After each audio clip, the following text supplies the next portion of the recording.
It's the final piece of the mosaic that is the Masters. And with that, let's check the leaderboard for the final round of the 1981 Masters. And there have already been some strange developments. Tom Watson birdied the second hole, but he has just bogeyed the sixth hole to be at 7 under. Jack Nicklaus, who was at even par to 6 under, has just bogeyed the seventh hole to go to 5 under. John Mahaffey, who was 4 under at the start of the day, birdied number 2. He has just birdied number 7, and a former PGA champion has now climbed over Jack Nicklaus and is 1 shot behind Tom Watson. The Australian, Greg Norman, is at 4 under. Raymond Floyd, who had an eagle at the 13th hole, is at 3 under par. Johnny Miller, who opened up the day birdie, is at 3 under. And Jerry Pate, through 10 holes, is 3 under, along with Ben Crenshaw and Bruce Litsky. Archer and Brewer, 2 former Masters champions, are at 2 under par. Player, Gilder, and Hinkle are at 1 under par as Hinkle stumbled on the 9th hole. Here are the pairings for today. And the pairings brought up a somewhat interesting point. Yesterday, Jack Nicklaus felt that he would be paired with Tom Watson. As it turned out, however, it would be the numbers 1 and 3 and the numbers 2 and 4, so that Nicklaus is actually playing in front of Watson today. And I wonder, our veteran colleague Tom Weiskopf, if that is somewhat of a surprise and not to Jack's advantage at all, not playing with the man he figured he had to beat. I think I was disappointed not to see the two of them paired. I would rather be paired with that person that I'm trying to catch. But I think the one that finishes first in the clubhouse has a definite advantage here at Augusta. And of course the other thought is that this is the 45th Masters at Augusta National, and that is the traditional pairings, as you have just seen. The weather is beautiful, however, one problem is a gusty wind which seems to lurk in the pines and magnolia and then suddenly pounce on a shot. And let's take our first look at some live golf action and go to 15. Well, this 500 yards par 5 is taking a terrible toll here today. Only 5 players have so far hit the green in regulation, and Scott Hoke is playing his 4th shot, having wedged the ball clean over the green. And that'll be... Oh, will it be in the water? No. Yes. No. To 9. 9, where Ben Crenshaw and John Cook are coming to this very treacherous green, and that was John Cook's second shot. He is above the flagstick and way to the right of the green, and as we saw in the opening of the show, several people have putted off the green back down into the fairway. This 9th hole will forever be remembered by golf historians as permanently belonging in the scrapbook of Billy Joe Patton. This is the second shot of Ben Crenshaw at 9. To finish the footnote on Patton, he birdied this hole 4 straight days in 1954, birdied it on the Monday practice round in 55, birdied it the first round of that year. So Billy Joe Patton birdied the 9th hole 6 consecutive times. Let's go back to 15.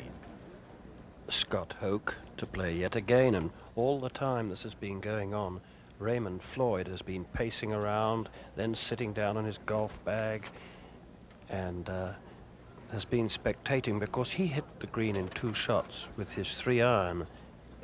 This is Scott Hoke's 5th shot. He started the day at 2 over par, is now 1 over.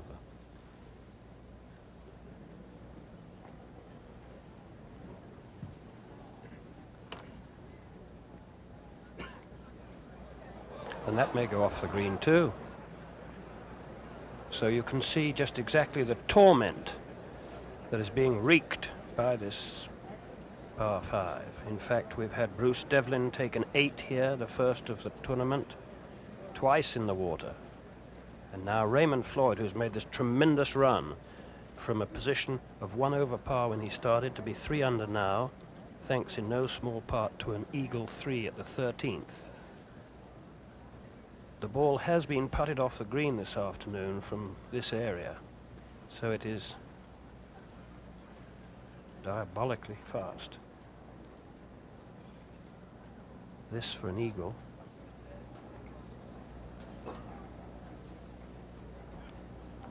To get within 2 of the lead.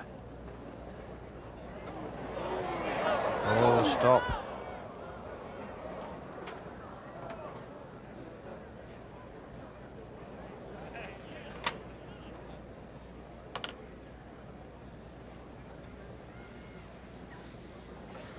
That was, in fact, the Eagle 3 at the 13th hole for Raymond Floyd. But now he is struggling for the birdie at the 15th.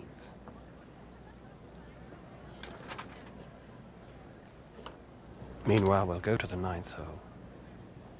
This, of course, is the very difficult pin placement at 9, soon to be visited by Watson, Mahaffey, and Nicklaus, and this is John Cook's putt. Vin, this putt's going to break at least 10 feet, if you can believe that. You would never call that a Cook's tour. That was a fantastic effort. And we'll go to 15. You'll see the ripples there on the pond. That's just been caused by Scott Hoke, who, having taken 7, threw his ball angrily into the water, and hard to blame him. Ray Floyd, in addition to starting 1 over par, he bogeyed the first hole to be immediately 2 over, so he's really done some sterling work in the middle of the round. This for birdie to go 4 under.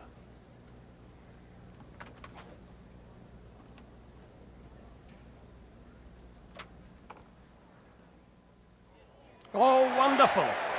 And there is a very real prospect that Raymond Floyd could get in with that early target and make it very difficult for those playing a long way behind him to equal that target or beat it.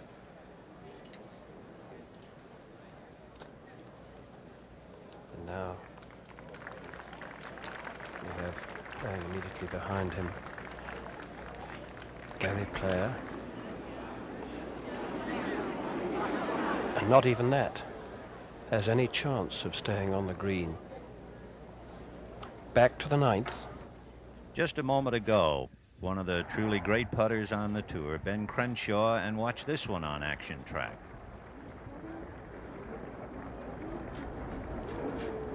And Crenshaw thoroughly frustrated. Yesterday he burned the cup at 18 from 45 feet. Let's go to 11. Lanny Watkins and Jerry Pate.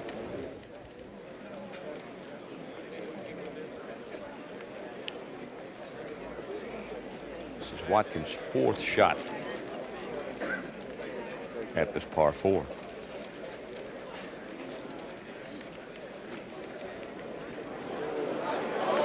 And it's a dandy.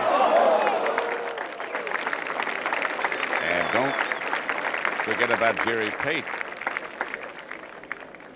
He is up there on the green in 2 and 3 under par with this hole, this putt. John Cook and Crenshaw both made par at 9. By the way, let's go to 16. And the hottest man on the course, Raymond Floyd, par 3, playing about 175 yards. Pin way back.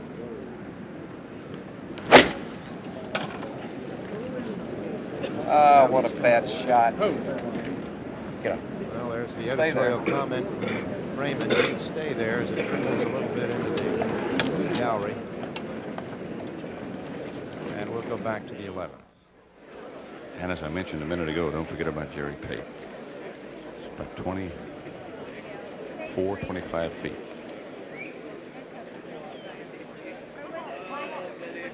They'll go right to left and rather severely.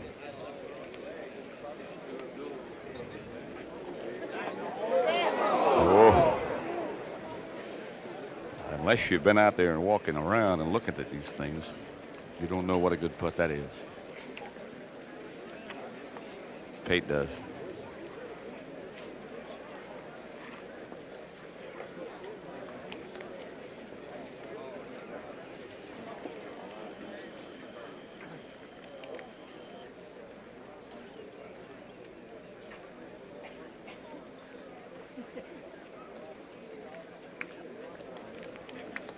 Pate pars, stays 3 under.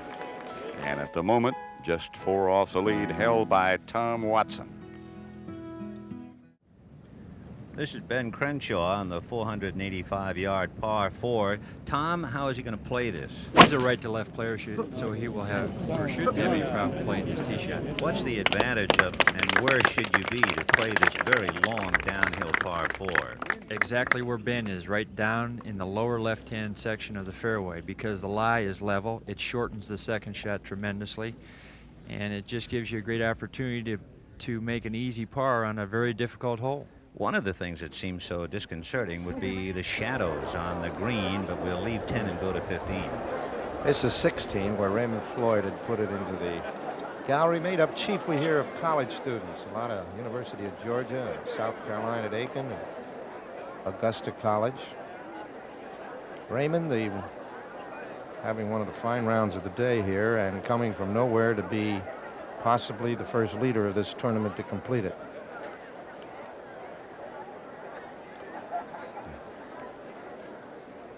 Tom Weiskopf, we all know when he gets it going, he is really a streaker, isn't he? He sure is. He is confident right now. He's played well all year, and he's in a great position. But we're in the tournament where he is now. He's not in a very good position, No. Jack. A marvelous birdie there at 15, and to get that momentum going, and because there's a truism about this tournament that it doesn't begin until the back nine Sunday afternoon. And the way these people are bunched, anything can happen on these final 9 holes. Jack, what he Yeah, has Ken. to do really is that par is a must here, and he has to post at least another birdie, possibly 2, because I can't see the top 4 above him faltering. But this is the key hole. This will revolve his whole game, and whole round will be right here.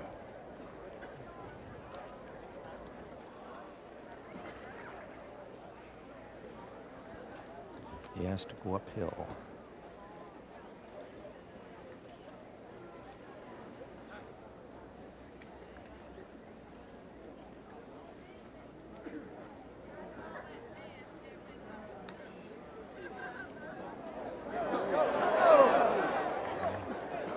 He's 5 feet away.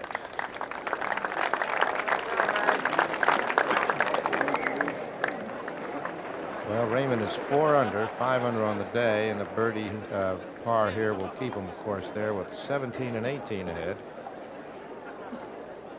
A 5 under, 6 under would put him almost in the command seat. Let's go to 12. And Jerry Pate looking at a factor right now that hasn't been existent throughout most of the day, and that is a wind against him.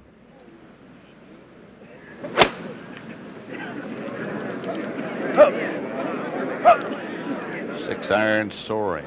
Pate's in the water.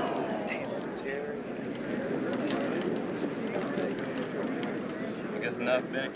Yes, enough.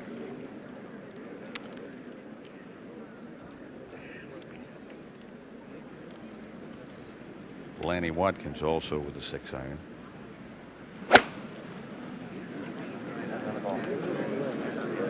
Get out. Get out. In back of the green.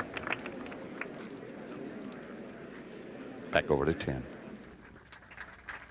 The second shots now coming into 10, this 485-yard par 4.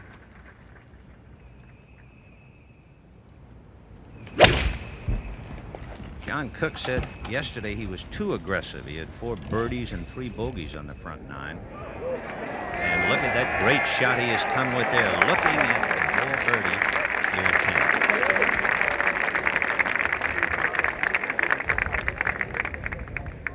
10. Let's go to 16. Raymond Floyd for par.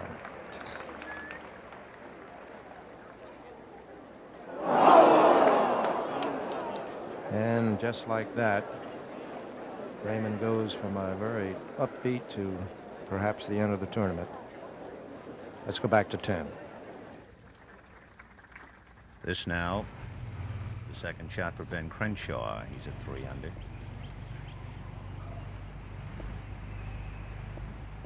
Ben, I would suspect he'll be playing somewhere in the neighborhood of a 4 or 5 iron. He'll play it right to left. Go. Get up. You heard him say get up, so he's short and on the very front edge of the 10th green.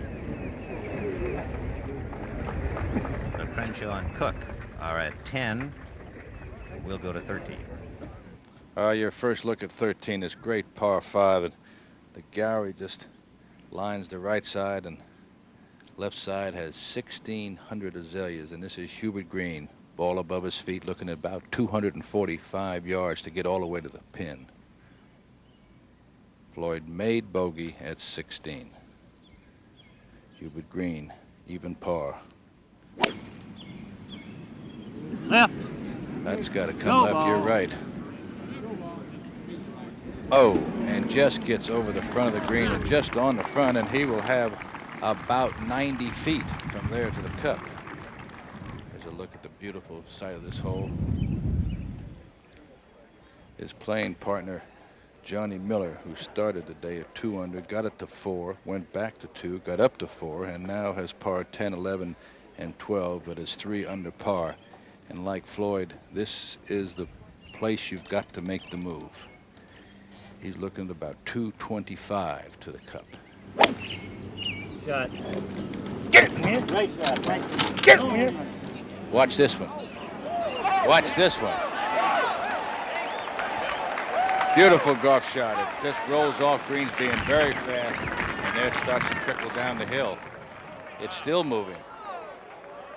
It's still moving. My goodness. That ball rolled the same speed for about 10 feet. He'll leave himself about 30 feet coming up the hill. Let's go back to 9. Where we're waiting the second shots of Jack Nicklaus and John Mahaffey. Mahaffey is at 6 under and 2 under for the day. Nicklaus is 1 over for the day, 5 under. He's on the right side where he gets a reasonably good lie and stance, Tom. It's a perfect position to play the hole with the pin on the left front. But he won't shoot at the pin, I don't believe, Vin. I think he'll play it long, up behind the hole, into the middle of the green. And then he has to putt. He has to carry this ball onto the green pin high. If he doesn't, anything short has been coming back down the hill.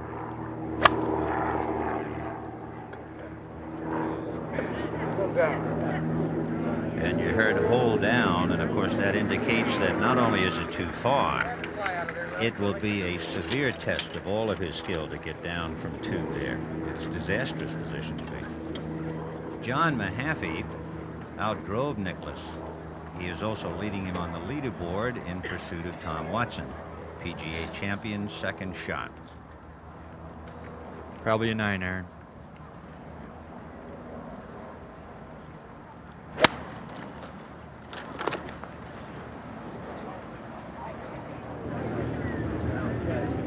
So Mahaffey is way above the pin, and he's going to have trouble. Meanwhile, up ahead at 10, Ben Crenshaw in a bid for a lengthy birdie just off the edge of the green.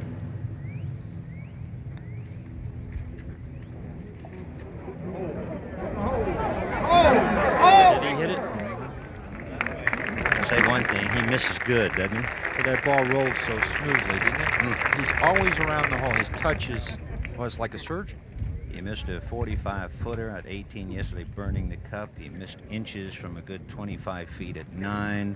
Now he's a foot or so at 10.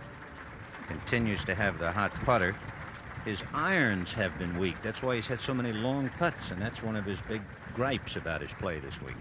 Still a par here is a very good score. So Ben Crenshaw with his par. He's at 3 under. He had it to 4. He birdied the first hole, but then he suffered a bogey at 8. Now John Cook. Cook, who really had a roller coaster yesterday, began the day at 3 under.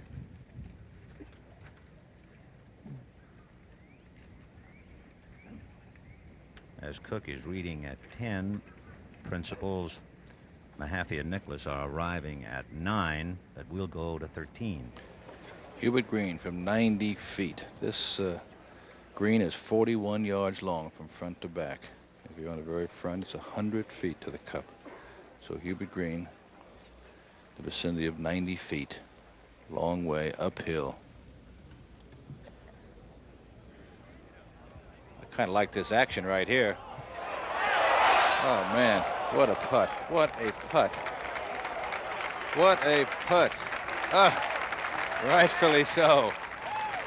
Green has played this hole now in 4 under par. He eagled it the first day, then parred, and then buried it yesterday and today as we go back to 9. At 9, Jack Nicklaus finds himself so far away from the flagstick for 1 and so far above it, it would appear to be virtually impossible. I think we'll be able to tell by the way the ball rolls when we can see it if he's using a putter or chipping from here. We can't tell from this point. The putter, I think.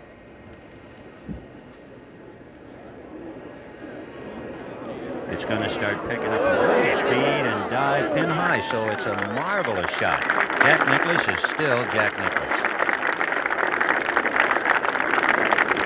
If he can get down from where he was and salvage par, it might give him a further boost.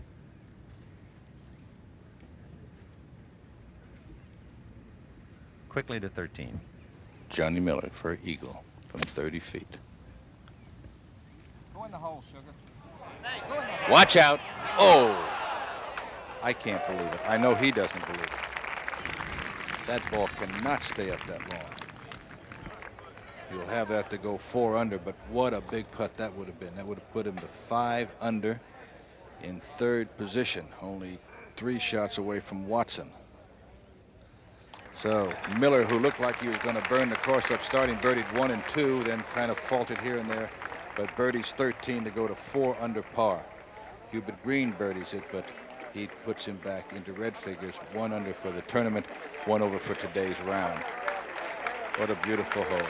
And let's go back to 9 now. Yesterday, John Mahaffey on number 5 knocked in a 45-footer. He felt that's the turning point. And what a challenge now. From 30 feet. Still coming. So a marvelous touch for John Mahaffey.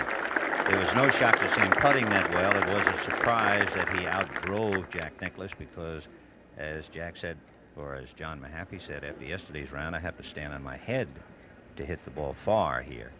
He's doing very well at 6 under. We get a report that Tom Watson has just birdied the 8th hole to go to 8 under par, leading Mahaffey now by 2. Jack Nicklaus and Greg Norman by 3. Johnny Miller at 4 under, Floyd and Pate picking up the rear. So Watson is back to 1 under for the day. Jack Nicklaus now, who came from well behind the green and made a marvelous lag putt to get pin high, now needs this for par. From 6 feet, I would guess, Vin. Should break a little to Jack's left, a right to left putt.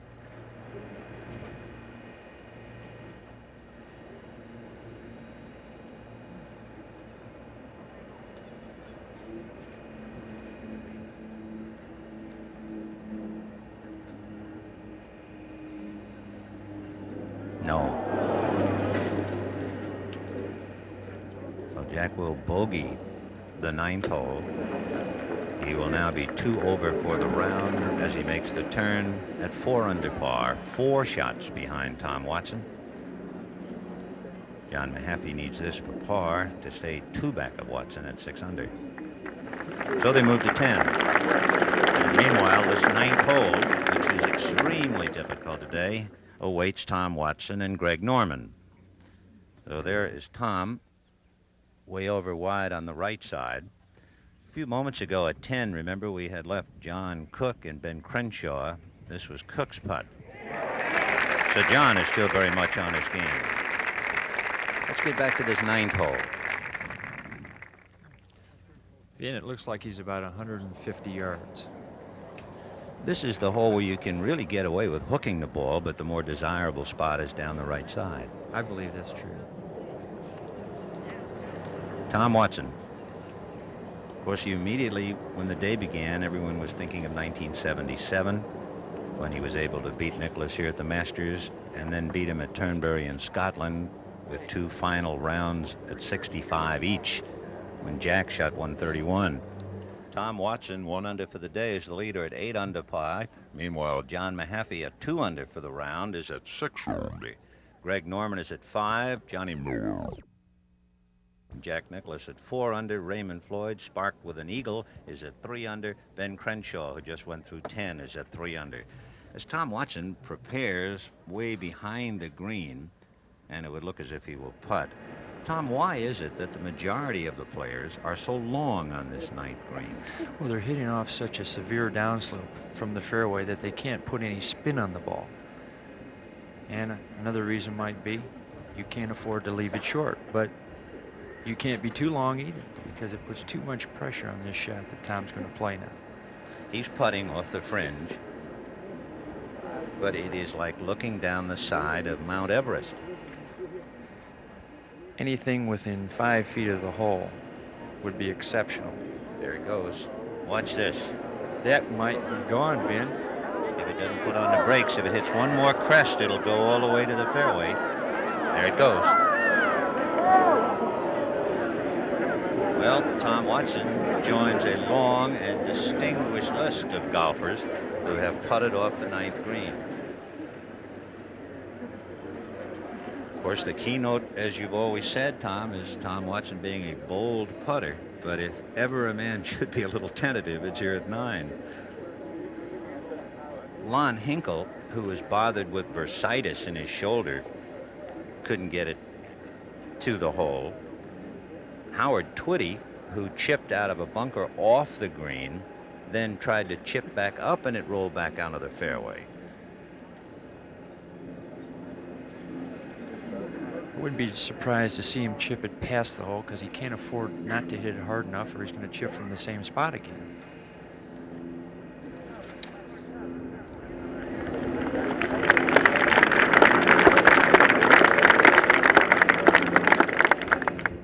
Good shot.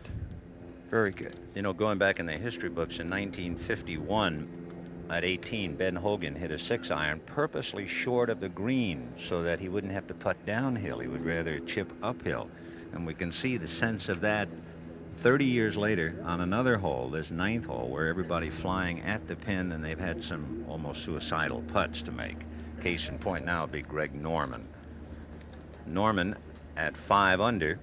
Meanwhile, up ahead at 10, Jack Nicklaus and John Mahaffey, and this is John Mahaffey's second shot, Tom. Okay.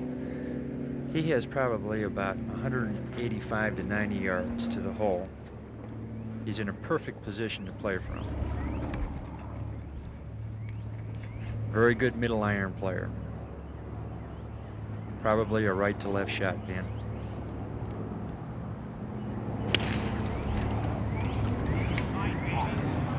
Mahaffey said he's a much better player than when he won the PGA, but he's too strong and bold and over the back of the 10th green and into the gallery.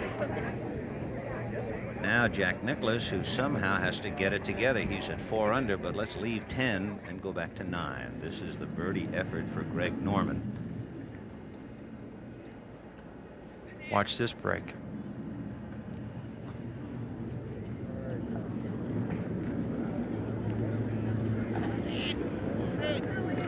From where he was, that's a very tasty effort. Let's go back to 10 now. Jack Nicklaus ready for his second shot. Jack possibly could be using a 6-iron. It was a tremendous drive. I'm sure the effect of the 9th hole helped him to hit it that far again. And the roar that comes up like cannon fire from below us. This happened to Jack yesterday at the 12th hole. Johnny Miller is the reason for the roar. And remember yesterday, Jack Nicklaus. Let's go to 14. Johnny Miller with the most unusual position into the cup to birdie here on the par 4 14th. Miller going 5 under. The shot's on its way, Vin. And Jack, as he was at 9, in fact, in worse position as far as being totally off the green. Remember yesterday he backed off on a roar and hit the ball in the water at 12. Okay, here's Tom Watson now. Left to right putt. Great. Watson comes back at 9. He's losing his shot to drop to 7 under. 1 ahead of Mahaffey, but Mahaffey, remember, went over the back of the 10th green. Greg Norman needs this for par.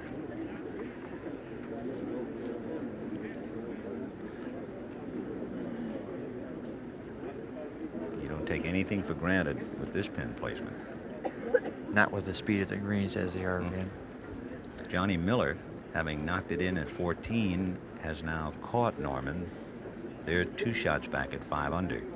Mahaffey is at 6 under, but in some trouble, and Watson has just bogeyed to lead at 7 under. Right to left, I would suppose. Almost a speed putt from there. Had to take any break. Can't afford to give the hole away because if you catch the lip, it can spin out with the speed of the greens. So Greg Norman gets down in 2 from a considerable distance on the tricky 9. He'll make the turn at 5 under, just 2 back of the leader, Tom Watson, who has stumbled, and John Mahaffey in some trouble at 10, 1 back at 6 under par.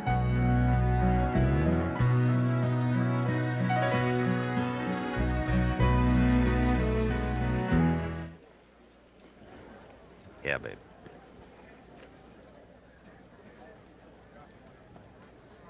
Mm-hmm.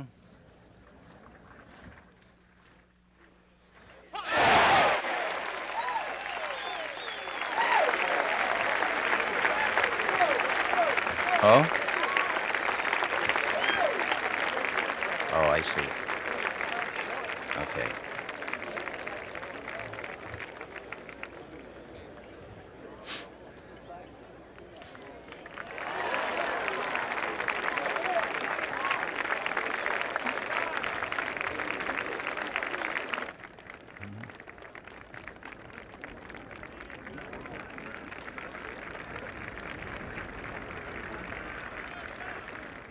There is some trouble on the leaderboard. Watson has bogeyed. Mahaffey is in some trouble. Johnny Miller is hot. He is now at 5 under. Greg Norman salvaged a par at 9. And let's take a look at Mahaffey at 10. Remember, he was deep behind the green. And a nice shot, although he is now below the flags, taking the shadows. It looks like he has a makeable putt for par. Let's go to 11. And there's another name.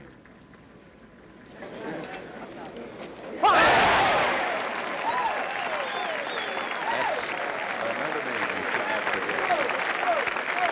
Ben Crenshaw. This is the tee shot of Greg Norman off 10. 485 yards, downhill, par 4. And you could hear it crackle and snap in the woods at 10. So Norman is in a lot of trouble as Tom Watson is ready to tee it up, the leader at 7 under, with Mahaffey trying to hold right back of him.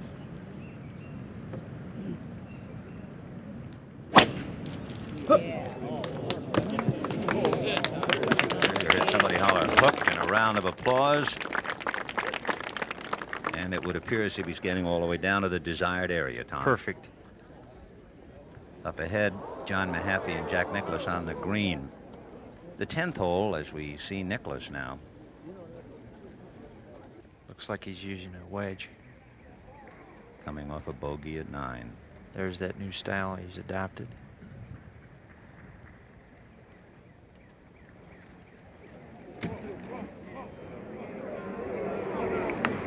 Right there. Let's go to 12. I understand you may have had some problems, or we may have had some problems a minute ago. This has been Crenshaw coming off a birdie at 11, hitting at 12 against the wind. 6 iron.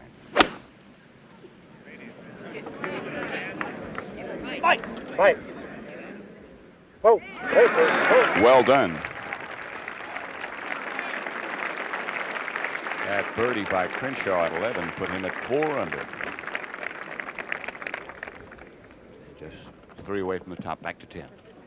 John Mahaffey now needing this putt to salvage par and stay at 6 under, 1 behind Tom Watson. 12 to 15 feet.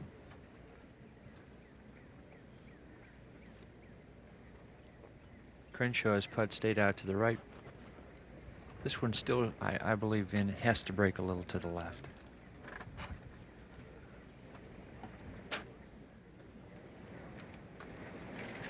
Left it out. So a bogey from Mahaffey at 10. He will drop into a three-way tie with Johnny Miller and Greg Norman at 5 under. Now Jack Nicklaus needing this for par. And talking about Norman, look where he is.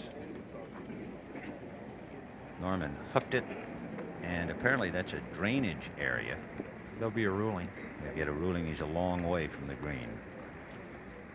Jack Nicklaus for par, trying to hang tough at 4 under. 3 back of Watson, who is in perfect position on the 10th fairway.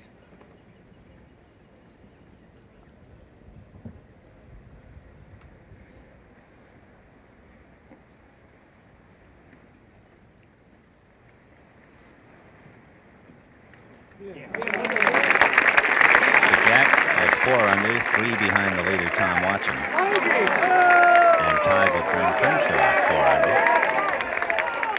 under. With Greg Norman in the woods and Watson in perfect position. This hole figured prominently in 1954 in the Hogan-Snead playoff. Sam Snead holed a 65-foot chip to take a one-shot lead. Snead went on to win 2 under to 1 under in the playoff round. At 18, Raymond Floyd, who had an eagle at 13 to get to 3 under, got it to 4 but bogeyed, and here he is at 3 under. And 20 feet. And for par.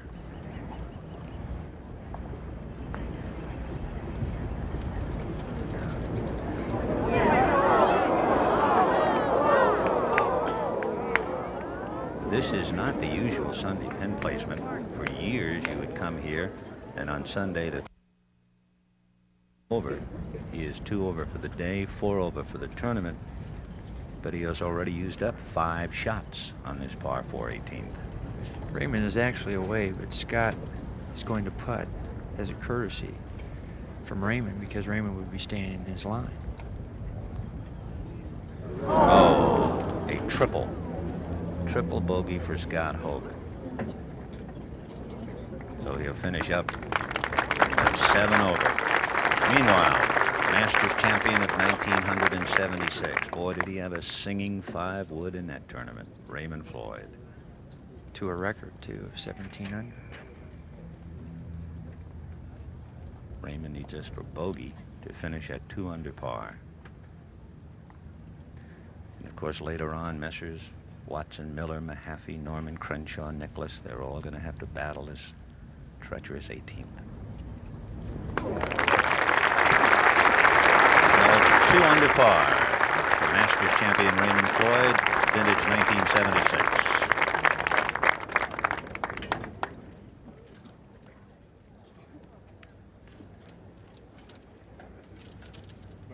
So the story is just really beginning to unfold. Let's pick up another paragraph featuring the name Greg Norman. The Australian is in trouble. We'll get a ruling as his tee shot was hooked into the woods, and you could hear it snapping and crackling in amongst the pines. Greg, in his first Masters, has shown no fear, no trepidation. He's been very loose and quite quotable. The papers have been delighted with his comments. He would appear to be a free swinger. Of course, why not? One of his hobbies is shooting sharks. In fact, he said there was a 25-footer lurking off Australia he was going after, and then with a puckish smile on his face, he said, I might not be back. Let's go to 12. Ben Crenshaw. Maybe 25 feet.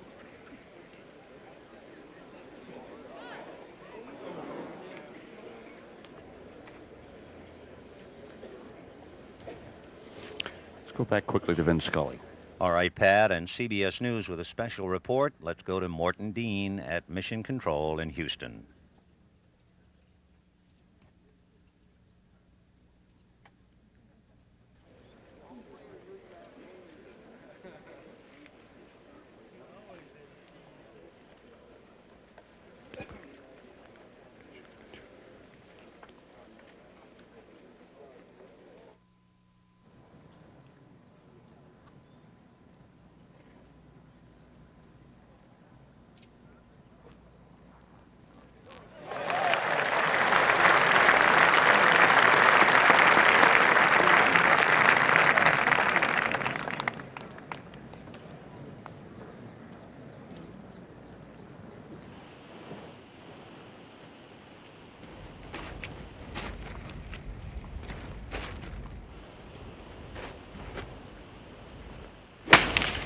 position, please.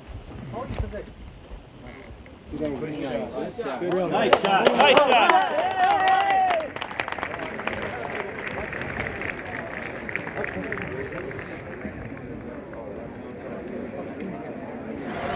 And Johnny Miller at 5 under par, having started 2 under, right in the thick of things again. What a seesaw round. Birdied the first 2 holes, then dropped a shot at the 4th and at the 6th, and then birdied the 8th and 9th, the 13th and the 14th, having bogeyed the 10th. So it's been up and down all day, and that putt for another birdie to go 6 under par and perhaps sneak in with that early target we've talked about that has unfortunately got away from Floyd, who has finished at 2 under. We'll go back to the 11th hole. John Mahaffey just minutes ago.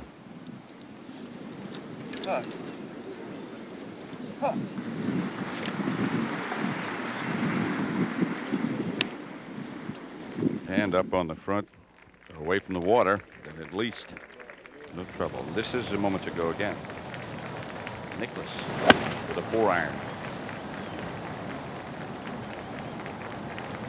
This did, as I say, take place moments ago while we were away from that news report.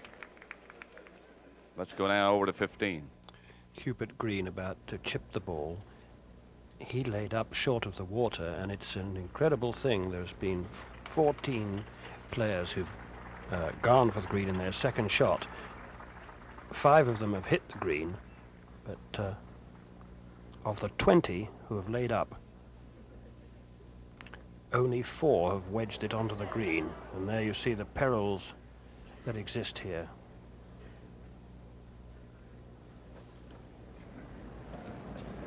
Hubert Green, 2 under par, just as he started,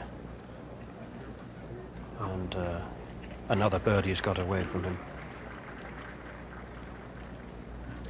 But this is a putt of obviously paramount importance to Johnny Miller. For his 3rd consecutive birdie.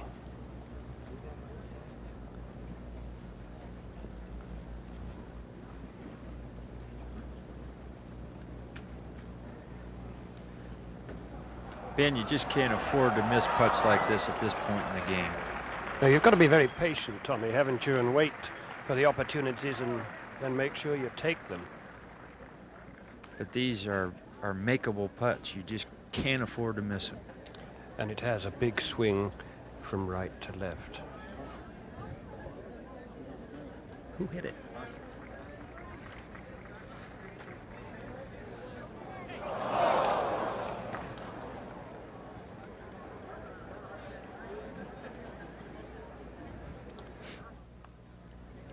What more need be said?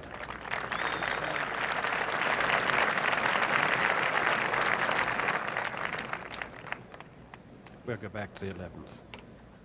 Mahaffey.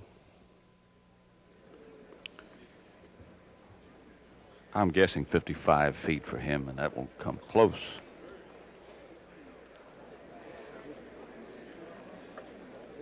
He's just really disgusted with himself. Nicklaus will be next. We go to 10. It's Tom Watson, who has parred this hole twice and bogeyed the 10th. This for a birdie effort. Agonizingly close, so he will get his par at 10 and remain 7 under. Greg Norman, you remember, hooked his tee shot, punched out, and then his 3rd shot went over the green, so he's in trouble, and let's go to 11. You use that word agonizing in this putt. Well, David Graham made one from about here, which is miraculous.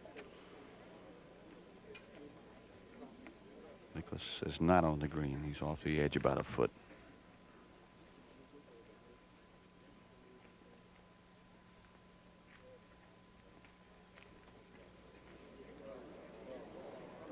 That's not a bad line.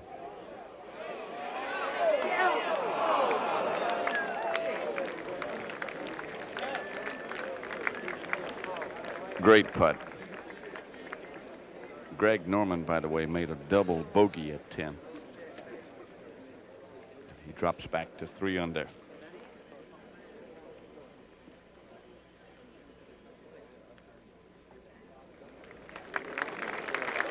Nicklaus makes par at 11 and remains at 4 under. And now Mahaffey. His effort from down at the bottom of the screen was about the best thing you can say about it is that it was undistinguished. Weak. What else? It's about 8 feet.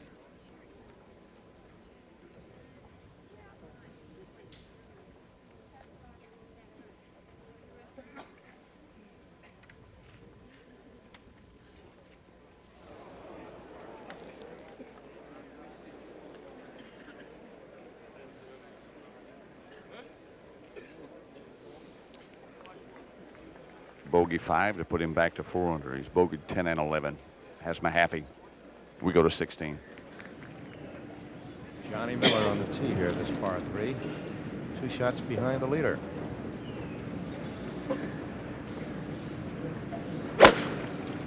Lead it right, club. Lead it right. Stand now, ball. Stand now. Yes, a little shy. He'll have an uphill breaking putt, 25 feet. Johnny's wearing more green than Hubert is today.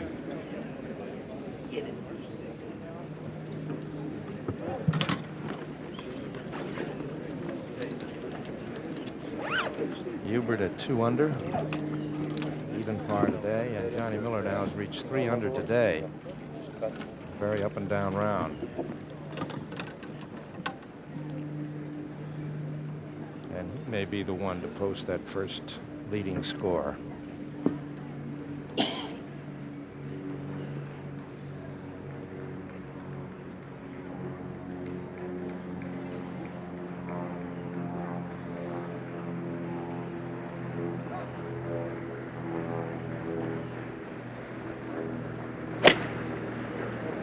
Get up. Get up. Get up.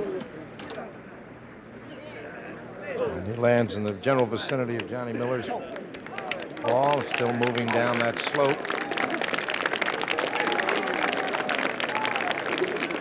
And we'll go back to the 12th. 6 iron for Nicklaus.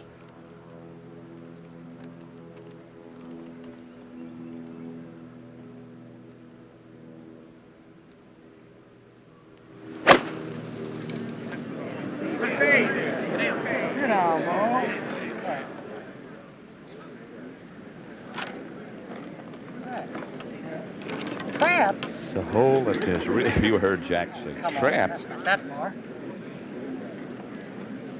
What was unkind to him yesterday was the 12th hole. Hit it in the water. Made a 5.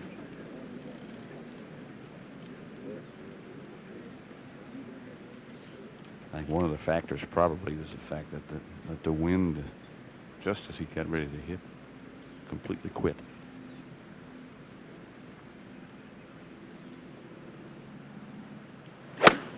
Mahaffey.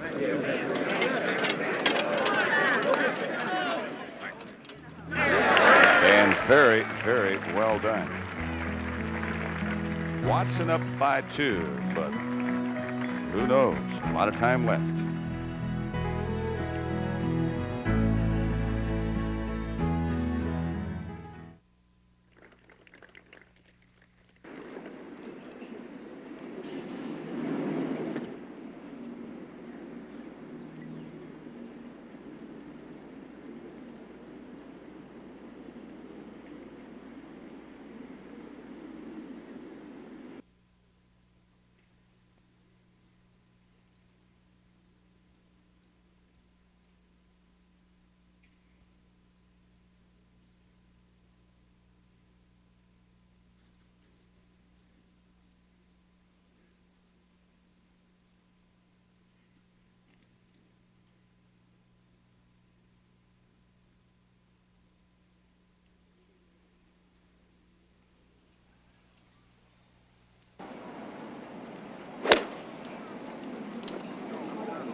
Tom Watson,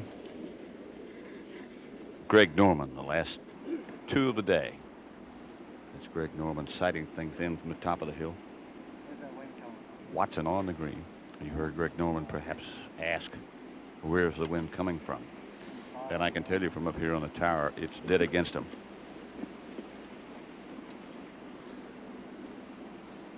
I guess once you get past the beauty of the place and what great holes these are, the unpredictable winds are as much a factor as anything. Here's Norman.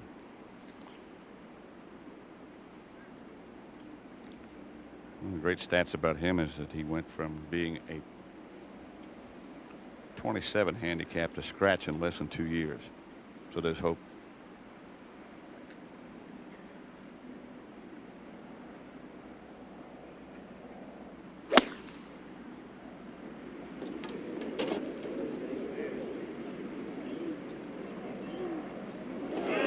And for him, there's a lot of hope.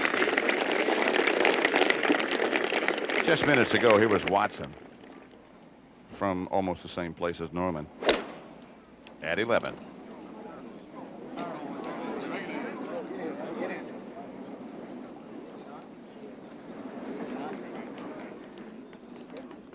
And now Nicklaus, this is live at 12 in the bunker behind. There are two of them back there. And of course, there's water on the other side of the green. From his stance, he looks like he might be putting.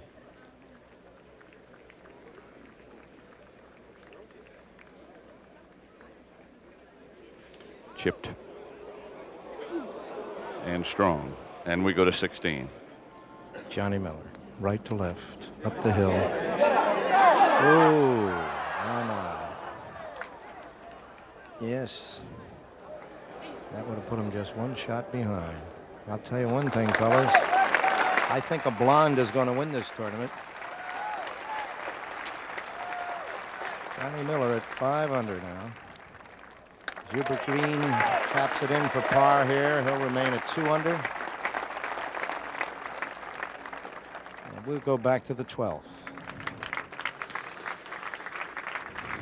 What a par 3. That's Mahaffey. And he's about 18 feet.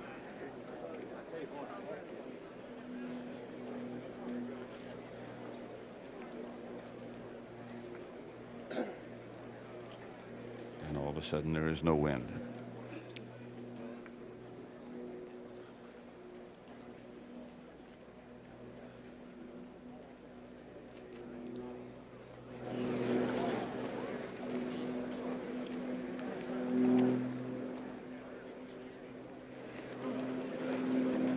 A 3 to stay at 4 under.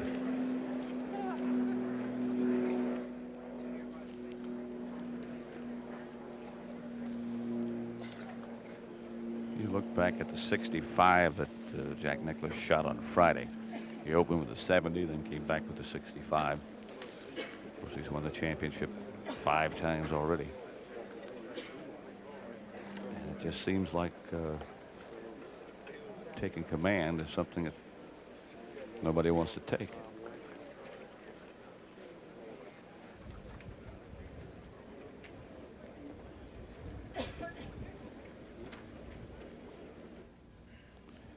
How would you think that Nicklaus, I know how well you know him, Tom Weiskopf.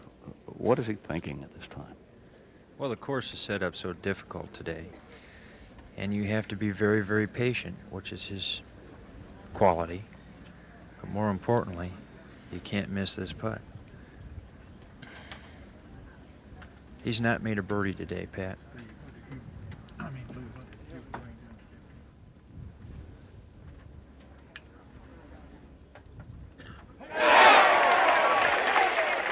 But he just made a spectacular par and stays at 4.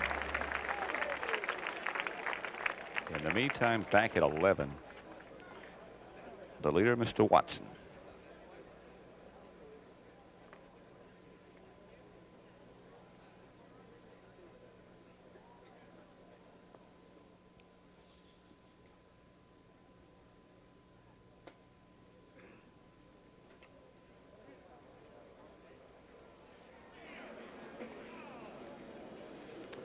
Well,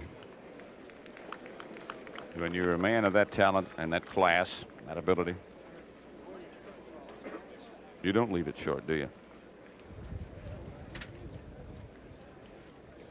Now Greg Norman, who doubled 10 just a minute ago, to go back to 3 under, has one of the more legitimate birdie putts of the day that we've seen. David Graham ran one in from way off the edge of the green, but this one could be done, I think.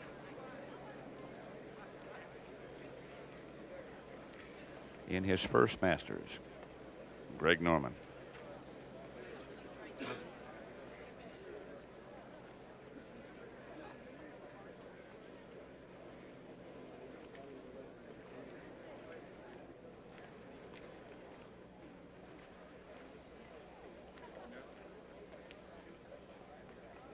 What I just said is pretty awesome when you play here the first time or come here the first time.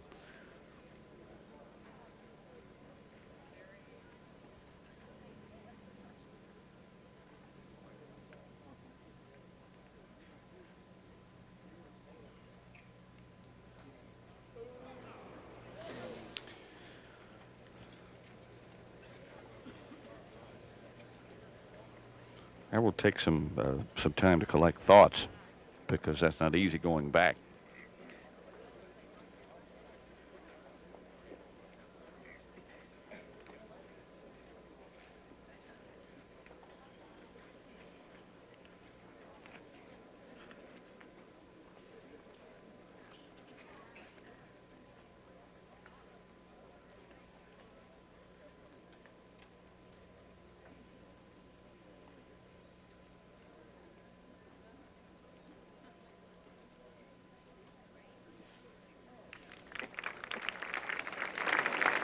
Firmly done.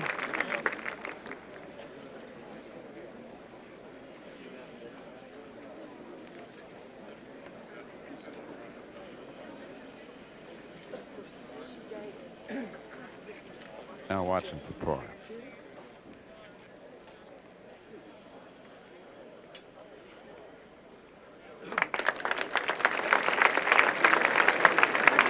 Also with authority, and Watson remains at 7. Norman stays at 3. To 17. Here is a young man who's been playing quietly spectacular golf.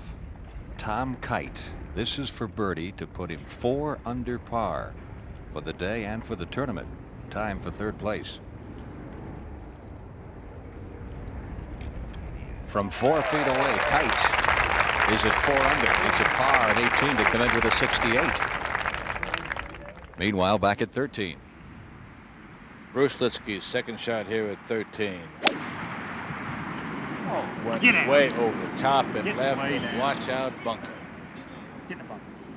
And there it is. It's off the side of the hill and jumps back in the bunker, pinned way in the back today, 100 feet from the front of the green. Litsky 2 under par, 2 over for today's round. Let's go back to 12. And Kenny, all of a sudden, as seems to happen every 5 minutes, the wind has come up again. Pat, let me say something about, they were talking about Watson's speed. He has the traits of Nelson a lot. His aggressiveness, when he's aggressive, he's fast. When he's cautious and protective, he's a little slower. You've got to realize that he's 2 shots ahead of Miller, and now all he's playing for is he's playing a conservative type of golf that will allow him to put the ball in play, because anyone that plays 10, 11, and 12 through the week, even par, is in good shape, because where it begins is coming through your hole at 12 and then 13, 14, and 15. For the leaders, that's the key swing. Kenny said himself yesterday that, boy, once you get past these 2 holes, 11 and 12, and up to where you are at 13, you just sort of regroup and say thank you. That's right, and then the game is on. That was a 7-iron. And safe and on. Again, Pat, that's conservative. That's where it ought to be. As far as I'm concerned, there shouldn't be a pin. You just hit it on the green and get out of there. To 17. Johnny Miller on the far left-hand side of the fairway. 5 under par for the tournament. 2 shots off the lead, currently held by Tom Watson. This would be his second of the par 4. Wind swirling around a little bit. A lot of the players are backing off. Throw a little grass in the air to check the wind conditions.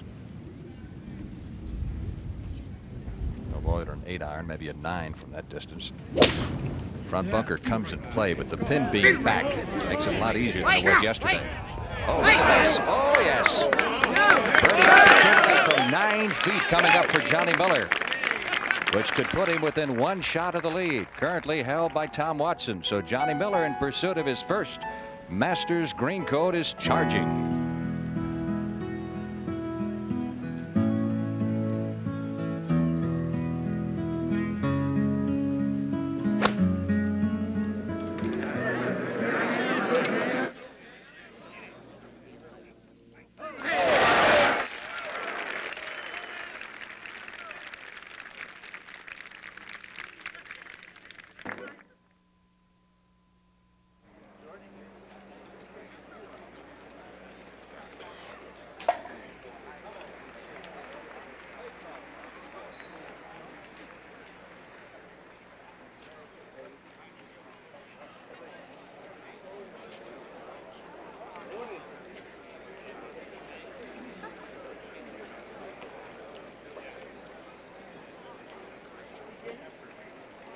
Putt will not break that much. Probably play it off the right lip with Miller to put him at 6 under, 1 shot behind Tom Watson.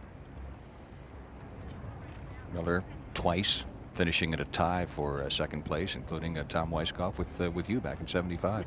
Yes, he played 2 fantastic last round. He led in his first Masters tournament through 14 holes of the final day back in '71 and wound up in a tie for second place. Frank, he's played great this week. He's had so many opportunities. And again, he just can't afford not to make these birdie opportunities. Well, he had an opportunity at 15, didn't get it. 16, same thing.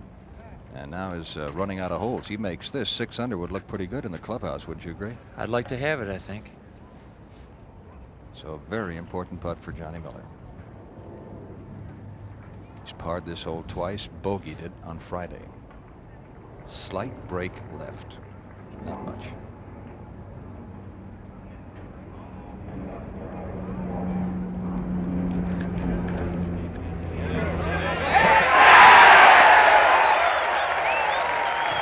Johnny Miller is 1 shot off the lead.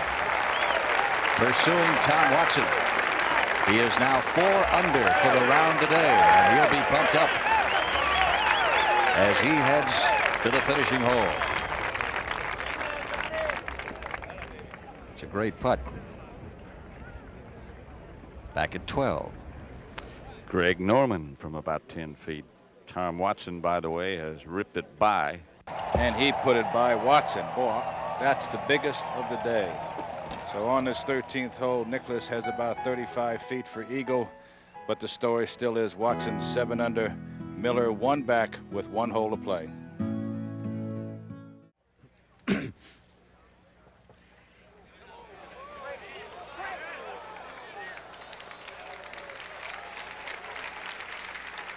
At 4.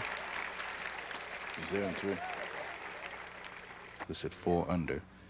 Now it's maybe 3 shots behind Watson, but this drops in. He's only 1 shot behind Watson.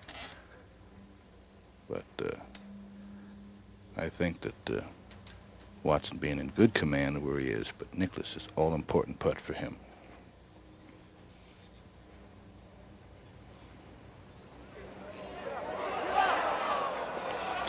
And like so many, and I know he's got to be disappointed of all times to leave it short. That's not the time to do it. He'll have that just about a foot, maybe an inch or 2 more for his birdie, which will put him 5 under. What I was talking about Litsky coming into holes like this of yesterday, he played him in 14, 15, I mean 13, 14, and 15. He played 5, 5, 6, and conservatively speaking, he could have played him in 4, 3, 4 because he 3-put at 14. From 5 feet, but this is Nicklaus for a birdie to go 5 under. So first birdie of the day, 2 shots behind Watson, but Watson just looking like it. I've never seen a more perfect drive than he's ever hit here. He must be very pleased with that. This is what he's looking at right now. And Mahaffey now, he has this putt. Mahaffey will go to 5. So there's a lot of people sitting on the doorstep waiting for Tom to come out and trip. So Mahaffey now for birdie, which will put him to 5 and in 3rd position. So Nicklaus and Mahaffey birdie 13 to go to 5 under, and looking right down the throat of the green is Watson and Greg Norman. Watson hit a tremendous tee shot, but Greg Norman put it by him. Has to be the longest tee shot of the day, and I don't think Watson is looking at more than 100 and maybe 90 yards, 185 yards. Pin way in the back, a lot of green to work with. Ball a little bit above his feet. He should come in a little bit from right to left. And he's leaving it way out to the right. You better draw a ball or you got the creek. So who says that everything is in the bag?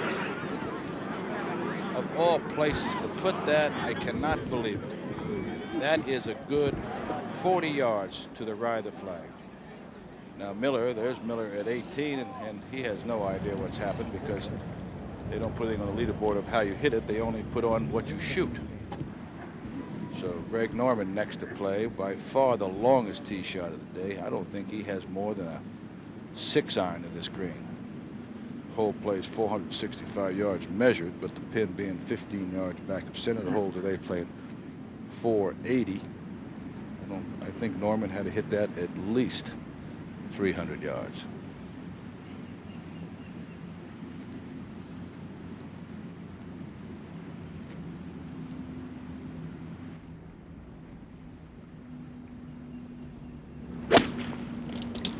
And that is going to be fairly good. That is right on line. It doesn't release when he'll leave himself 40, 45 feet away. But the shot, inexcusable by the talent of Tom Watson, putting it in the creek. He must be disappointed there, because all he had to do now is just not make a monumental mistake. The ball being above him, I know he was thinking of bringing it from right to left, and a lot of times protecting from hooking it, they'll put a block on it. So again, it boils down to right around these. So let's go to 14. Bruce Litsky is on the green, and John Mahaffey is teeing off. That is his first shot on the par 4. And he has about 160 yards left. Nicklaus off well. Litsky here at the green is at 200 and holding there. He has one more shot for par. Let's go to 18. Johnny Miller in pursuit of Tom Watson. And he is in perfect position. Vinny, that was a great drive because he had to wait at least 5 minutes to play that shot. Having made that birdie, he's all charged up. That was great under those circumstances. Let's go back to 13. Watson walking up, and as I was saying about Litsky, who played these 3 holes, the 13, 14, 15, so poorly, thinking about the way he played it. Watson has no chance to play this. The ball splashed in the water. They will now determine what point it crossed and how he will keep that between him and the hole. He will drop back. Luckily, one thing, he has a lot of green to work with. It's a good 50 feet between the edge of the green and the pin. So it really doesn't matter where he drops it. I imagine he may go to the ball drop, but let's go to 17. For David Graham's par putt, this would keep him at 4 under. And he remains just 3 shots off the lead. Graham 2 under for his round today. Back to 13. So Watson surveying whether he wants to go to the ball drop and come to the side with the ball moving from right to left. I would think that he may come up under the hole rather than sideways. He should go back and keep a straight up shot with the plateau in front of him, with one that he can put in checking rather than trying to loft it and play a break on it. So I think that's just about the place he may elect to drop it. But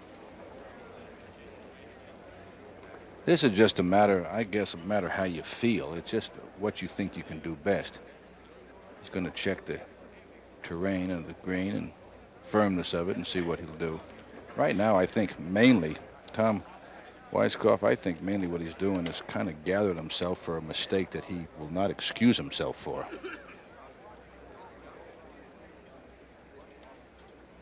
That's how the hole played. It's 6 eagles. So it has played better than its par 5, 4.73.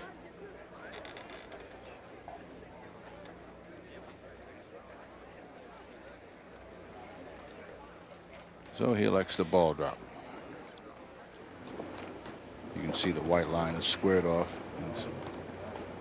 So now he has a very tight lie coming up the hill. Little pitch moves from right to left. Not one that you can throw it all the way to the flag. It has to land just about, I'd say, good 8 or 10 feet on the green, and then it should check up and roll, moving right to left.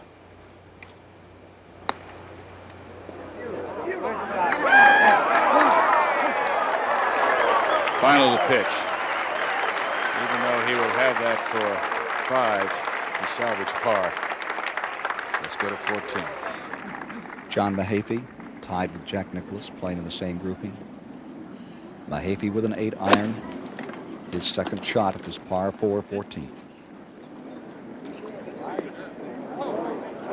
Tied at 5 under. And there you see Mahaffey's shot down to the right. He's below the pin, approximately 15 feet. Jack Nicklaus with about 160 yards to the green, the split level green.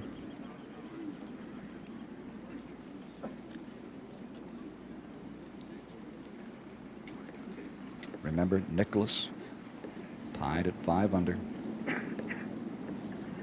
behind Watson and Miller.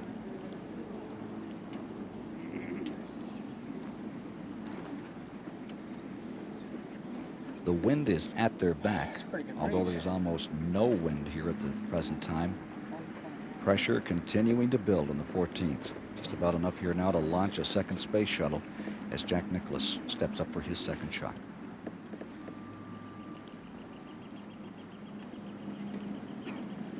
About 125 yards, they say, to the green.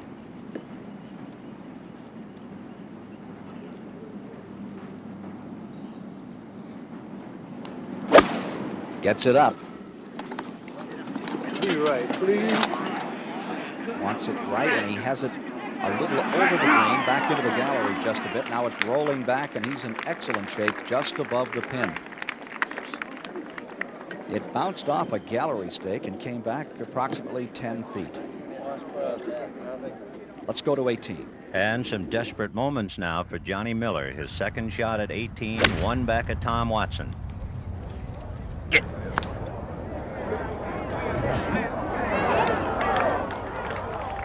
And John will go to 13. And Watson makes par, and that is the mark to the champion.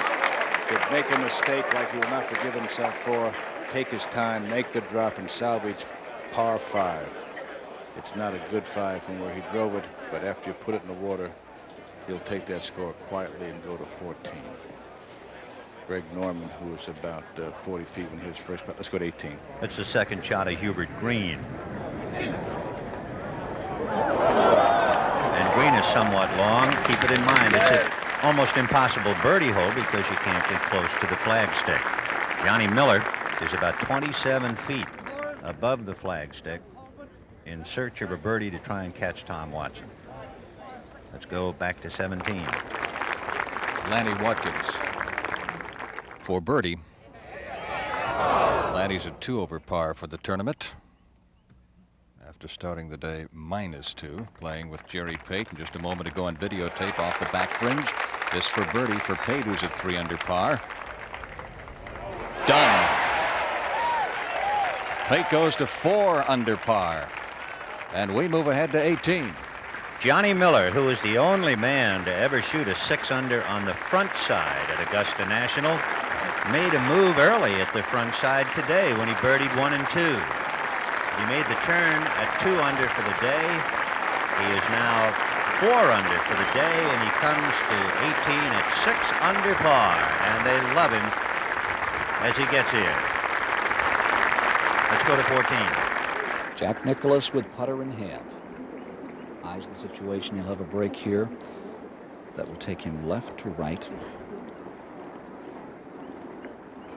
Mahaffey, he'll have to come uphill for his putt. Mahaffey standing 5 under. Nicklaus, the 5-time Masters champion,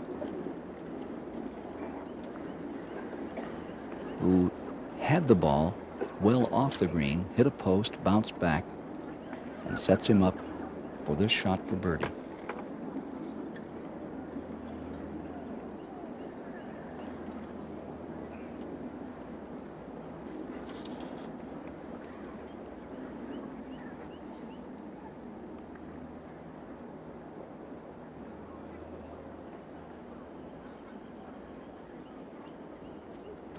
Wraps it firmly, uphill, and just a little shy. Question is, will it hold on that very much negative camber green?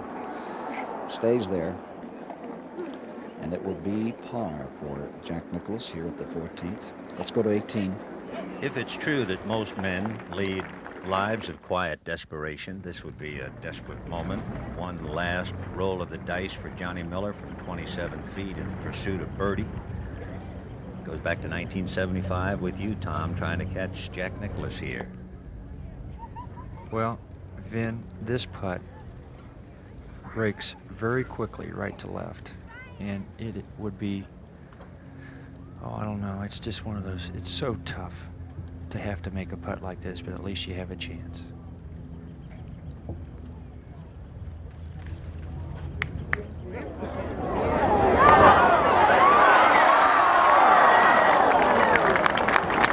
Johnny Miller putts from 27 feet, 26 feet 6 inches. A par for John, a 4-under round of 68, and he's in at 6 under, 1 back of Tom Watson. Remember, he has finished twice second in the Masters. And you wonder if that's not his role again today. Remains to be seen. You can read his lips. He just said to his caddy, that was a good putt. And it was. Just didn't break. Yep. Let's go to 14. John Mahaffey just firing the 14th to keep him 5 under. Jack Nicklaus about to attempt the same. About a 1.5 feet will do it, as the pressure continues to build here in the waning moments of this 45th Masters.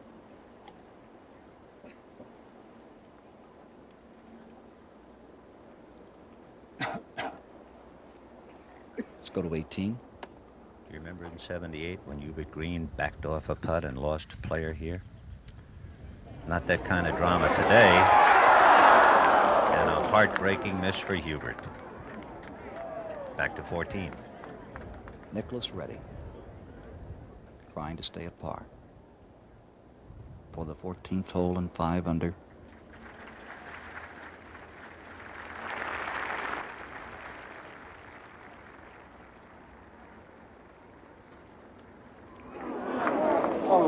Jack Nicklaus bogeys the 14th, and he drops back 1 stroke to 4 under. The 14th, which has tripped so many in the past, has just done it again to the Golden Bear, who now moves on toward the 15th, and we wait on Tom Watson and Greg Norman here at the 14th. So Mahaffey stays 5 under here in this grouping. Jack Nicklaus loses a stroke, and Watson continues to lead the 1981 Masters.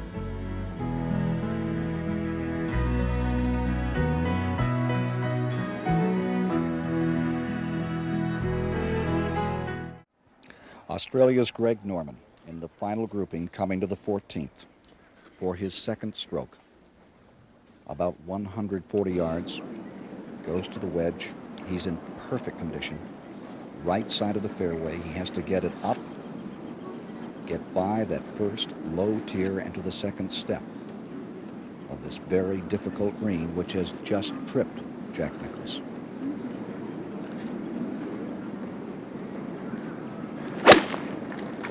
Has it up. Looks good. He wants to get it up, and he gets it past the green, down to the right. We'll have about 35 feet for birdie for Greg Norman, who lands in the outback here on the 14th. There you see the map of the 14th, but it doesn't give you an idea of the tremendous amount of depth there is and height to this green, the steepest green there is at the Masters. Tom Watson, the current leader. Only one eagle here. Dr. Bill Morgan. With a wedge, Watson's shot is on its way. And it looks to be in excellent condition just in front of the pin and rolling slightly down to the right. On his way perhaps to a fourth straight birdie. Kansas Tom Watson leading here 7 under. The 1977 winner of the Masters in excellent condition, put it right where he wanted it, over the lower tier of this 14th green, up on top of the cliff, and now ready to attempt to go for birdie. Meanwhile, at 15. This is John Mahaffey. On videotape, goodness me, almost falling over trying to get a big hit. And he's succeeded very well at that, despite that loss of balance. Back to the 14th. He hit it there. He's got... And now Jack Nicklaus. Angry. Purposeful and extremely violent.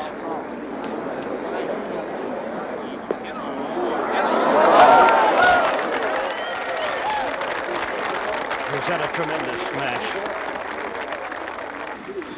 Oh, way down the left-hand side. Back to the 14th. Norman. Greg Norman chipping from right and below the pin here at the 14th.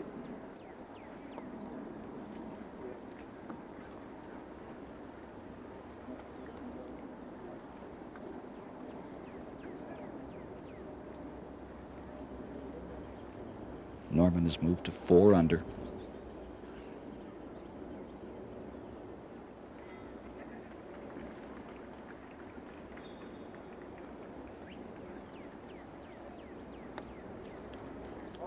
Greg Norman's shot is a beauty. That'll bring him to par here on the 14th with one more stroke. Meanwhile, for Tom Watson, he tries to become the 8th to birdie this 14th hole today. Watson, the leader, over Miller by 1 stroke.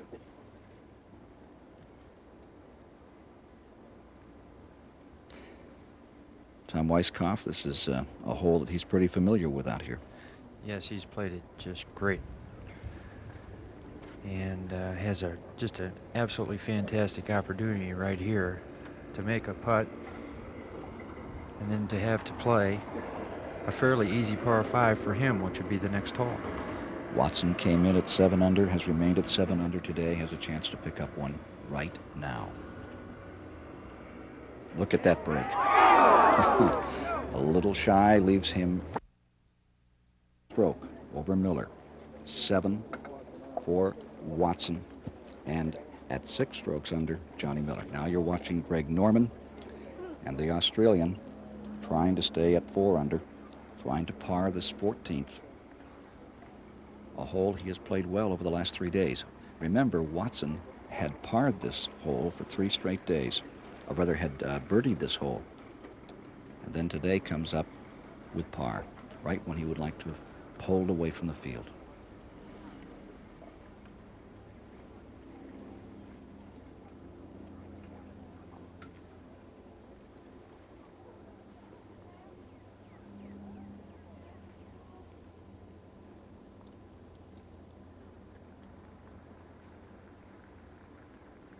Slightly downhill, breaking right to left. Greg Norman stays 4 under through 14 here in the final round of the 45th Masters.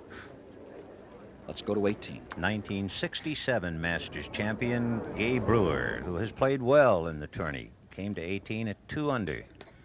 And I guess 1967 seems a long time away when he walked up 18 today. Gay started at 2 under. He needs this for par.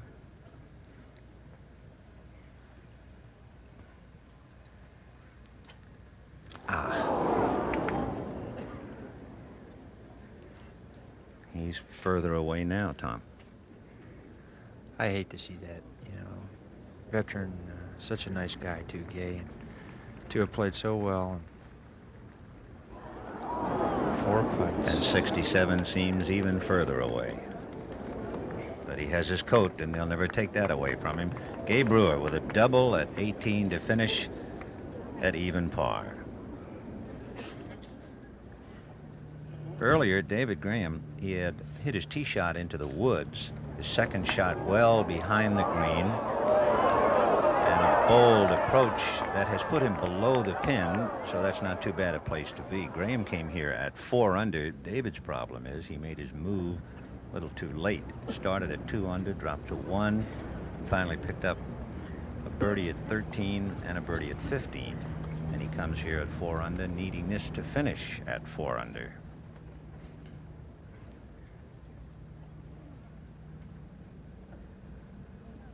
About 6 feet. No pressure now, but boy, there will be some pressure coming up on this 18th green. Andrew, David's son, is home very sick now. If he's watching, I'm sure your dad's thinking about you, Andrew. Maybe he'll make this one for you.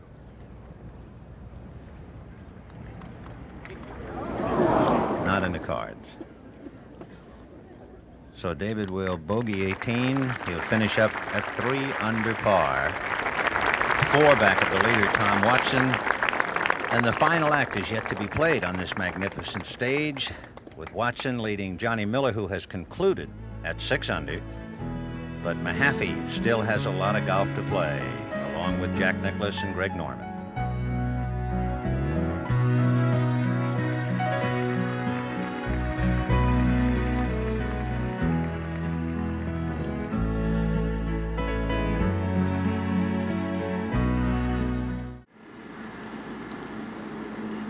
.215 yards to the hole.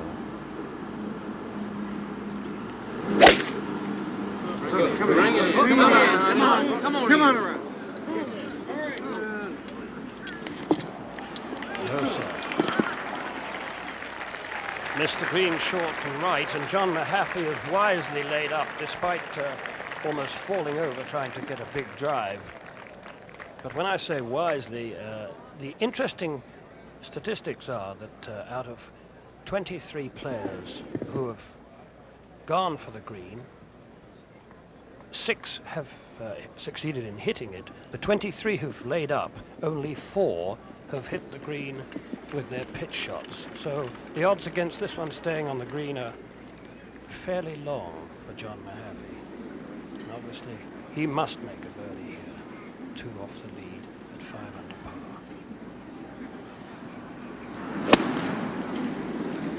Look to hit a bit hard. Yes, indeed. Got it to sit down very quickly somehow on that down slope. But yet again, missing the green. Back on the tee, the club here at Augusta National have remeasured the holes by laser. This hole used to play at a maximum of 520 yards. It's now reduced to 500. As Tom Watson will go with those grave digger's arms for a mighty hit. Yeah, Speed in the hands is quite wonderful. Yes, he's hit a glorious drive. And now the 5 times champion Jack Nicklaus, slightly rueful smile as the crowd rise to him, as well they should. It seems that the sands of time are running out on him, both in this tournament and in years at the top. The crowd take their seats, and Jack will have a really perilous chip. It's so fast down that slope that more than one player has chipped way over the green from this area this afternoon.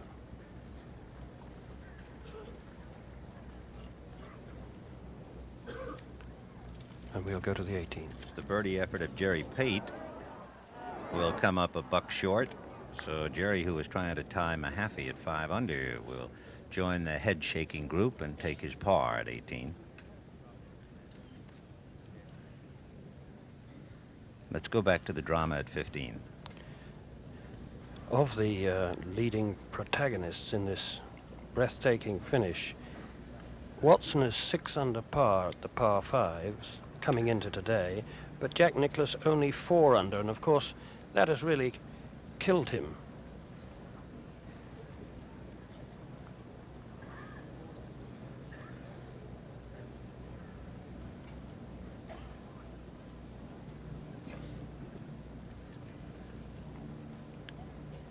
The peril here includes that the ground with the hogs back in the middle of the green can throw the ball considerably to the left, and then the dreaded water comes back into play.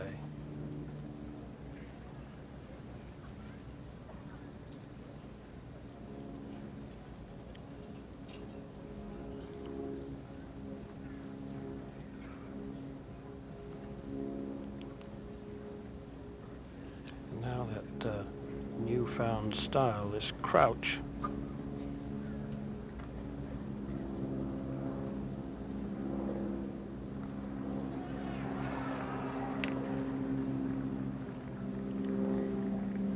And Watson not missing a trick at the top of the hill. See that very bent left arm? Almost like he putts the ball.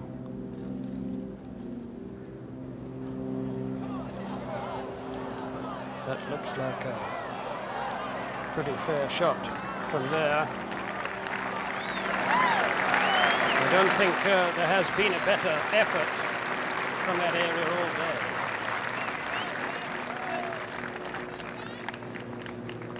Rightly applauded.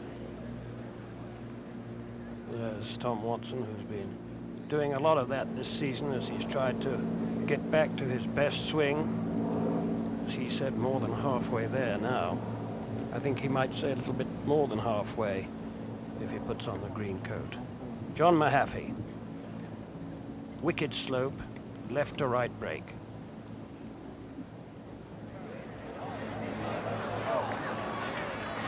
Look at that go.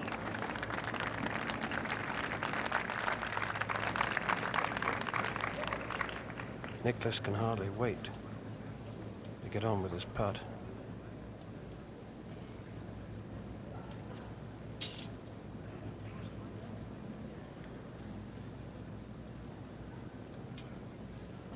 I don't suppose the little fish will have the temerity to jump.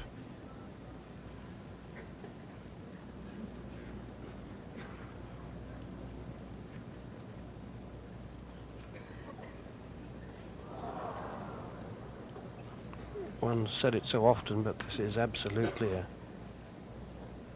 a must putt.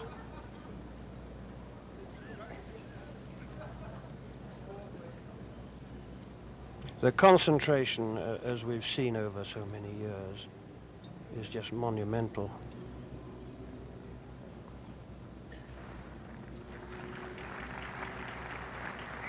Right now, this for the birdie that would put Nicklaus just 2 behind again.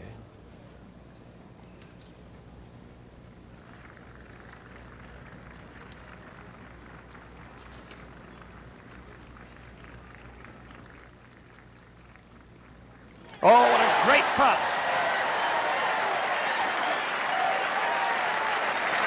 And you can be pretty sure that that isn't going to make Tom Watson's task any easier.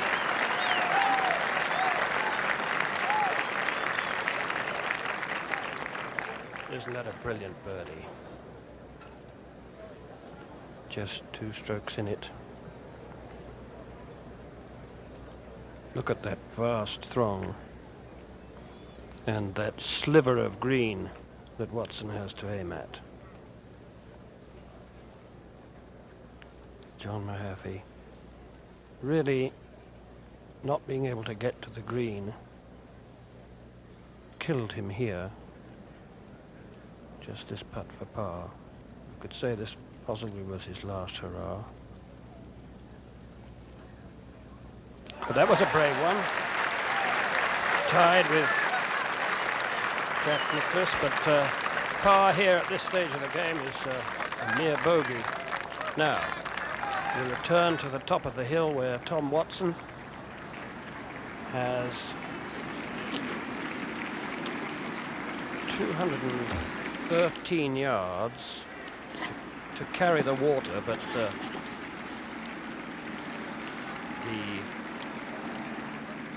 'Flagstick placed 7 yards on the green, so that was the forward.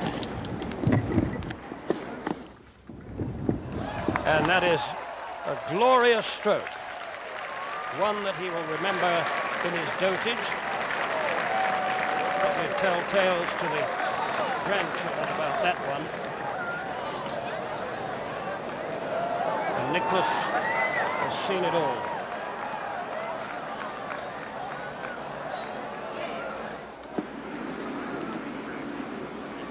And what he's looking at is the leaderboard.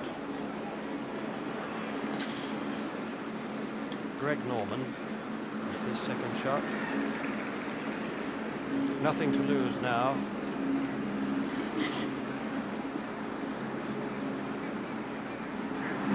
That's 225 yards to the hole.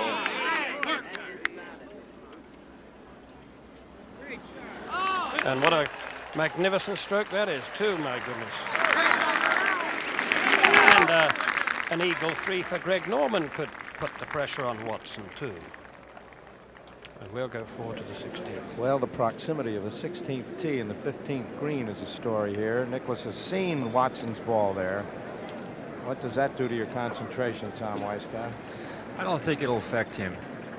Well, he's got to be thinking birdie here, too, doesn't he? He has to. He has to get the ball up and to the right of the hole to give himself a good chance for a birdie, I feel, Jeff. Well, he's birdied here on Friday, and he birdied here yesterday, and he's coming. Steady now, don't roll down too far. He'll have to come up the ridge there. Distance of about 18 feet. He'll break right to left.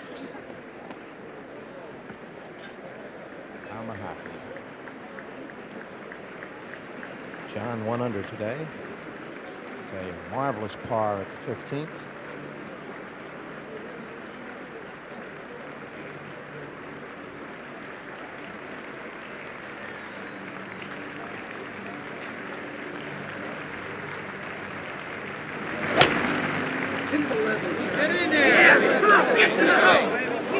Looking good.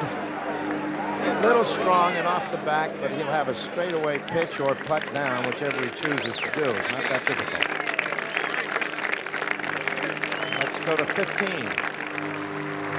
And once again, the crowd get to their feet to give the young pretender a standing ovation.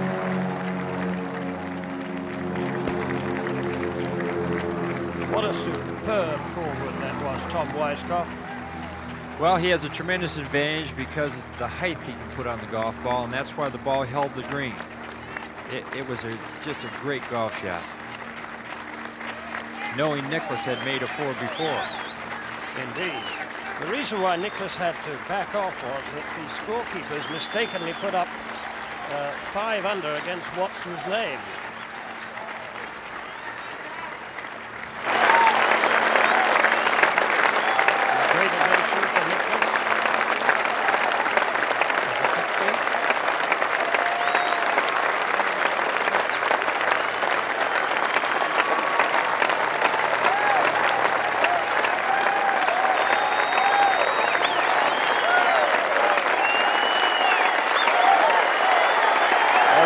Feet all up and down the hillside here.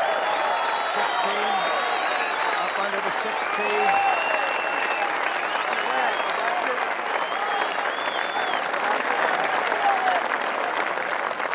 The Golden Bear. Now we go back to 15. The situation very reminiscent of 1975 when the players on the 15th green had to wait while Nicklaus went to the 16th. Tom Watson for the eagle. That is a most delicate touch.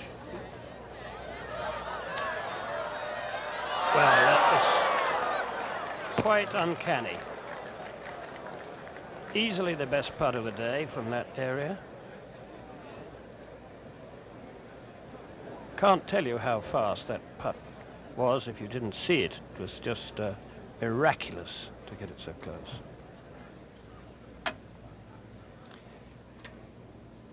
A satisfied smile.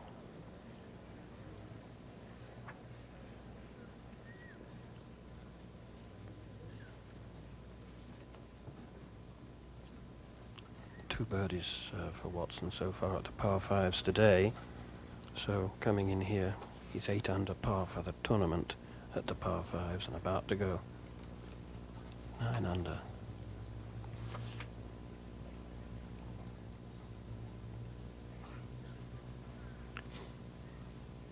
Let's go to the 16th.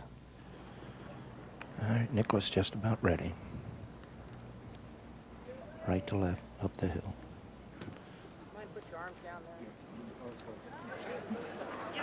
And that was the Pinkerton man here who had his arms up for silence, and he was right in Jack's line. Well, we've seen him do that before and come back and sink the putt.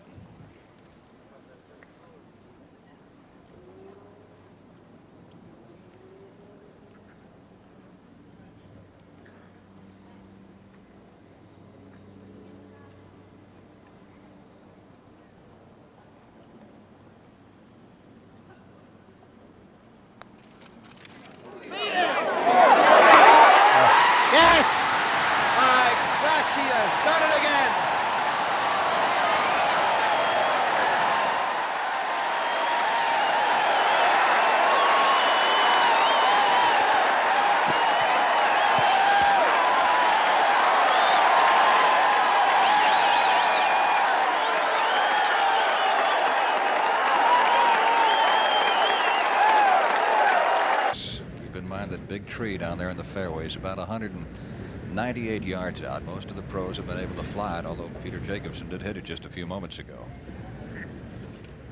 Nicklaus even par for the day, 6 under for the tournament, 2 off the lead. That With 2 holes straight, left to play.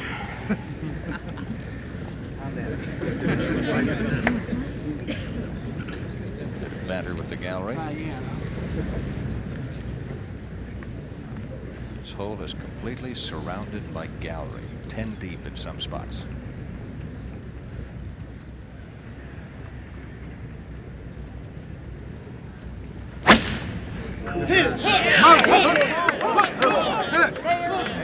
Started it out to the right-hand side.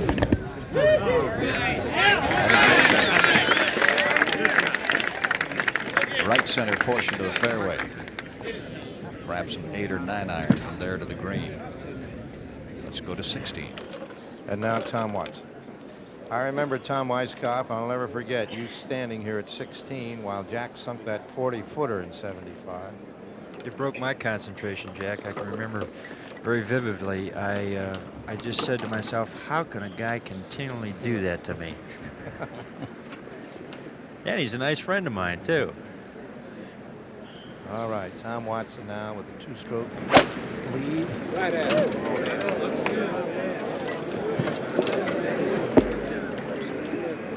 and he is almost the same place where Jack Nicklaus was a few moments ago, but don't go away. The 1981 Masters is not yet over. Tom Watson leads by 2 from Johnny Miller and Jack Nicklaus.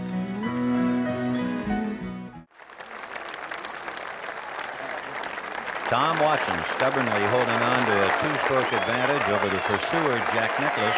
And a reminder, when the scuffle is over and the smoke settles, we will have the presentation, the traditional presentation of the green jacket and the Butler cabin. Stay with us for those ceremonies. But who will wear that jacket has not been decided yet by any means. Let's go to 16. Greg Norman, just beyond the green. He's got a putter in his hand, Tommy, and I expect that's the best thing. I think putting the ball off the fringe is a good choice, especially here, because he's got a lot of green to work with. He can hit it hard enough, and sometimes the reasons why the players will use a putter, he might have a bad lie. some players that don't chip the ball quite as well really depend on that putter much more than they do their chipping or pitching clubs. Well, I think everybody has seen what a tenacious player Greg Norman is. He won 17 tournaments. I mean, he has a lot of talent. Strangely enough, I guess his strength is that he hits it so straight off the tee, but the trouble he got into was the one tee shot he missed at 10. Let's go to 17 first. John Mahaffey will be away. This will be a second shot to the par 4 from the virtually the center of the fairway. He's at 4 under, coming off a bogey. Front bunker very much in play.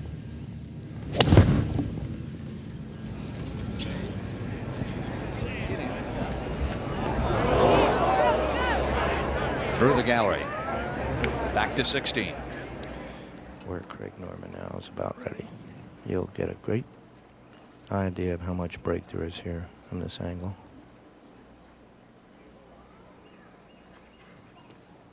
Quiet as a coal mine here. Go to 17.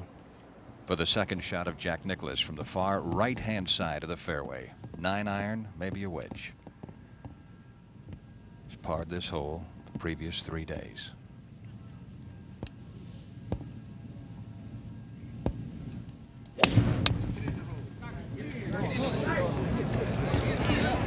Right of the flagstick, and just on the front edge of the green and rolling back down the embankment.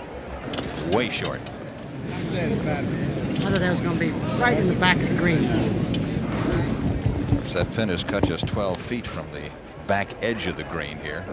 A lot of room behind the bunker today. Probably an easier pin placement than yesterday. To 16. On videotape, Greg Norman's attempt comes up 6 feet shy. Now live, we have Tom Watson from just about the same place Jack Nicklaus was a few minutes ago.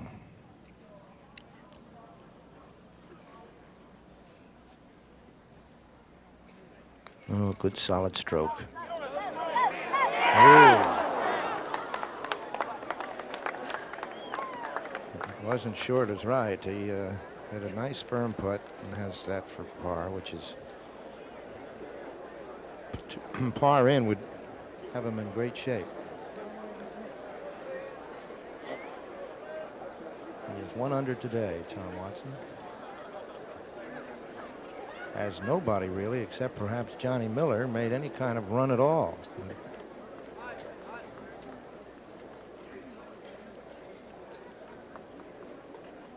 Greg Norman now has to fight the exiting gallery here, who are positioning themselves over at 17.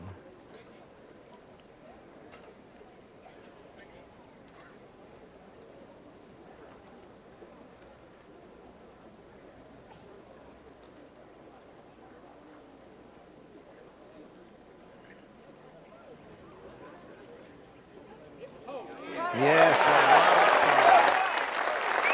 Norman remains at 5 under.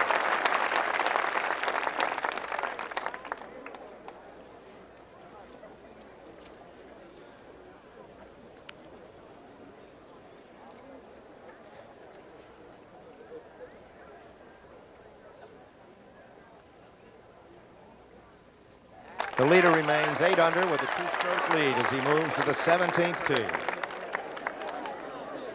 And that's where we'll go. John Mahaffey, very difficult third shot. Gets it up the embankment and just on the edge of the putting surface. He's still looking at 18 feet or so for par, maybe 20 feet. But all eyes on Jack Nicklaus.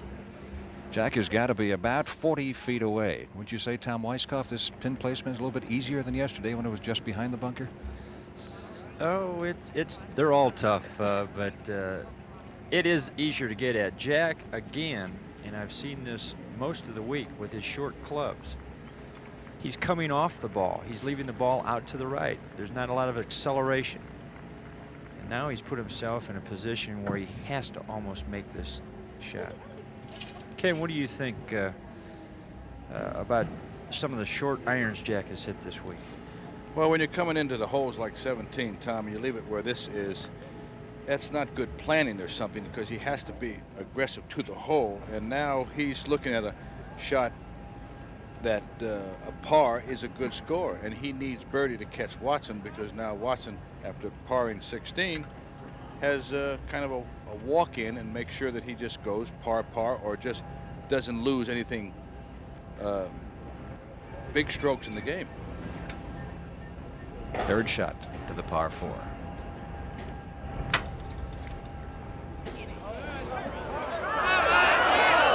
Within 4.5, maybe 5 feet, he'll have that putt left for his par.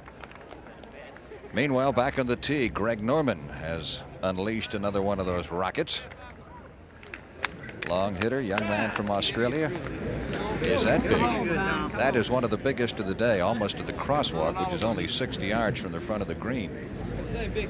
And Tom Watson.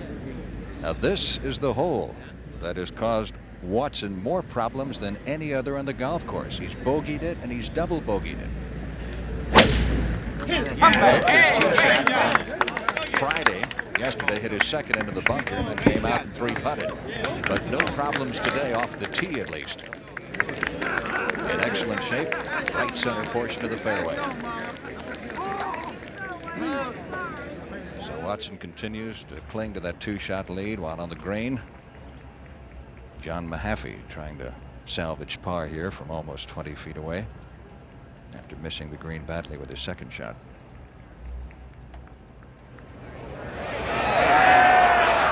That close.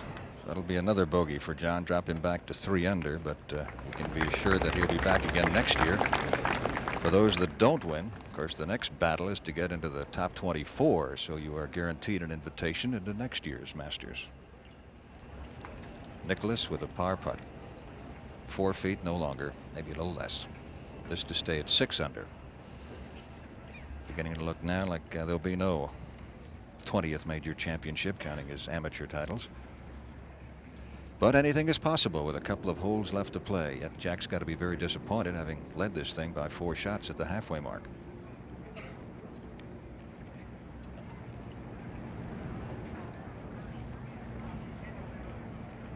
Nicklaus playing at his 23rd Masters at the age of 41.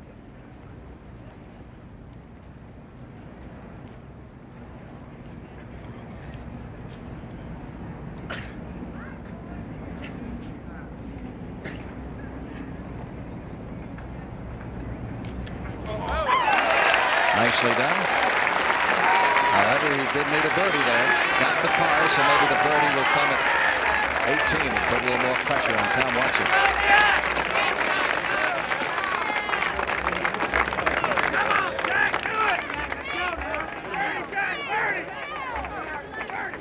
Greg Norman and Watson coming through the gallery.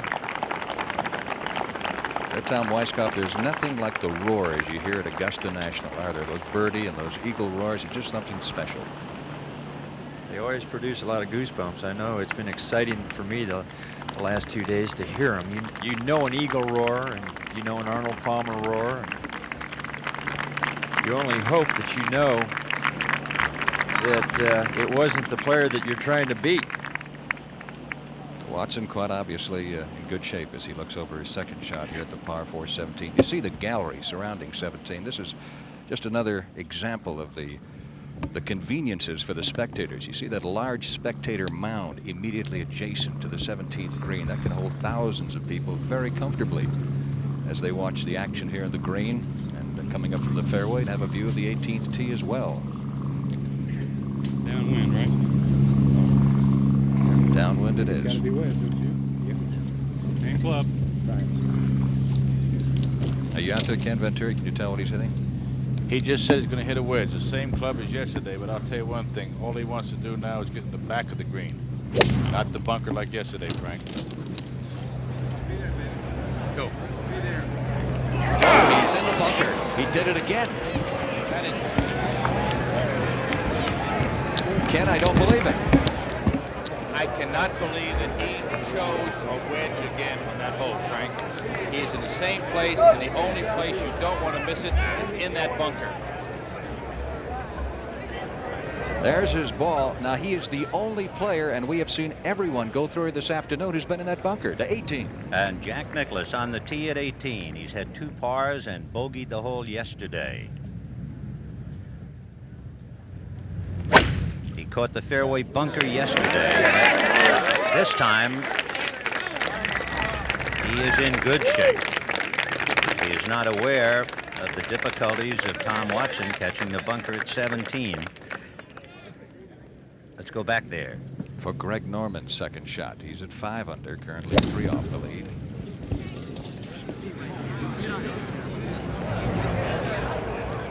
On the putting surface, but he's looking at the better part of 35 or 40 feet for a birdie. He had a very impressive first showing in the Masters for this 25-year-old Australian.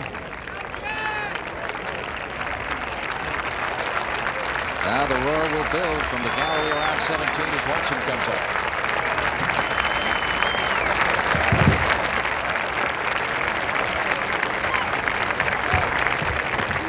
Keep in mind that should Watson bogey here and should Nicklaus birdie 18, it would be sudden death, and sudden death would start on the 10th hole.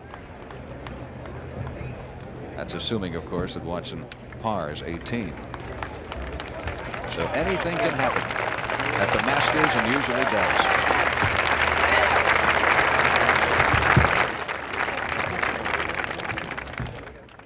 This pin is cut about 45 feet from the edge of the bunker, Tom Weiskopf. It's no short bunker shot. Toughest shots in golf are long bunker shots. Don't you agree, Ken Venturi?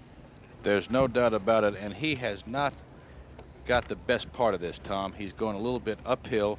He can't airmail it, and it almost would bet he'd have to be sure of the hole, but I cannot believe leaving it in the bunker in that second shot. That's How about that? A beautiful out, 4.5 to 5 feet for Watson from his par, but then keep in mind that he 3-putted from a little longer distance than this yesterday. He will not forget 17 here at the Augusta National in 1981.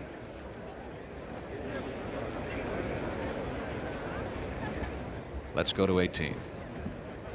Jack Nicklaus, the familiar figure, striding up 18. It is that time of day, that soft light of a Georgia afternoon, when you get the feeling that the pine trees and the magnolias are standing on their toes to get a better look, and well they might. It has not surrendered many birdies, as you can see. It has not given up one to Jack Nicklaus in this tournament. He has parred the hole twice. Yesterday, he hit his tee shot into the bunker, shocked the gallery from 13 feet when he eventually missed a 3.5-foot putt for par. And that bogey now has come back to haunt him, if he would even allow himself the pain of thinking about it, Tom. I don't think he's thinking about that, Vin. I think players sometimes have troubles with certain holes through the week, but he knows that he has to make a birdie here. Back to 17. Greg Norman for birdie. This will be downhill and then uphill toward the pin across the swale there that bisects this green. 35-footer.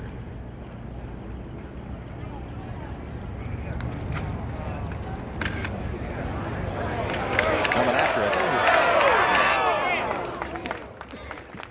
So less than 6 inches left for his par, which will keep him at 5 under and 3 off the pace set by Watson.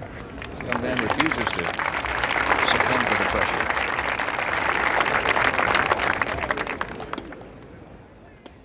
All eyes now on Tom Watson.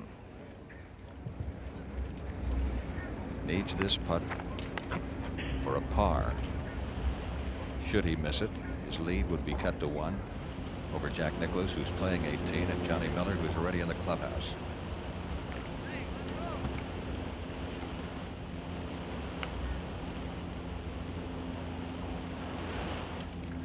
A scrambling par from Tom Watson here at 17. Enables him to go to the tee with a 2-shot advantage, and Jack Nicklaus, waiting to hit his second on 18, obviously heard the roar. Let's go there now.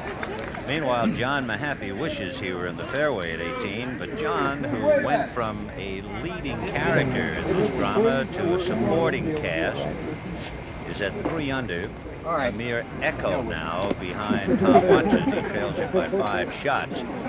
Mahaffey is 1 shot behind Kite and Pate, who are in at 4 under. Move, you too. Hey. Trying to give him a little room. You'll have to hit this shot very low and slice it a little bit. It's coming towards the bunker on the left side, and it's in the bunker. So Mahaffey went from the woods to the sand, and now, of course, the cynosure of all eyes, as he has been so many times at Augusta National, Jack Nicklaus battling for birdie. 1977, he tried and bogeyed and lost to Watson here. From 170 yards, probably about a 6-iron, Vin. Very difficult shot to get close to the hole.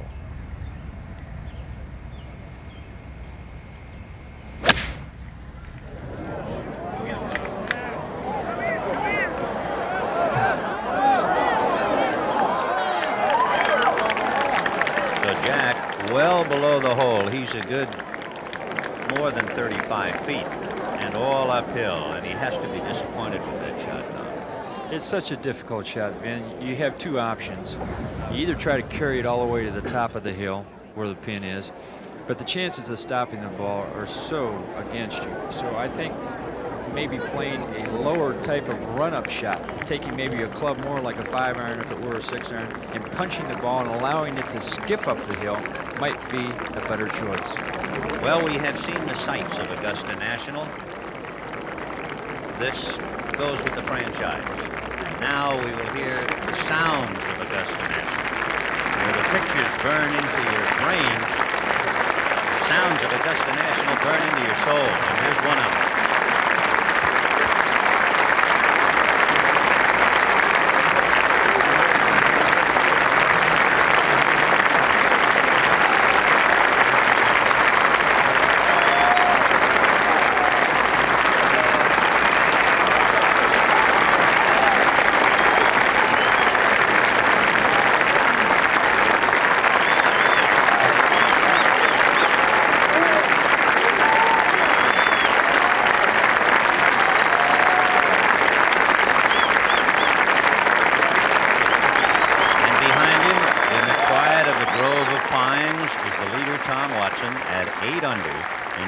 Two-stroke lead.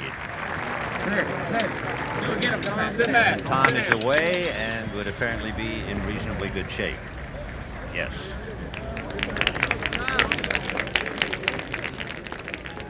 So in a waning sunlight, the sand's running out on the 1981 Masters, Tom Watson leading by 2. The story has boiled down to the 18th, as sooner or later, eventually it always will. And for Jack Nicklaus, desperately in search of a birdie, and then he will have to live on hope as Tom Watson comes up the 8th. 5 times Masters champion.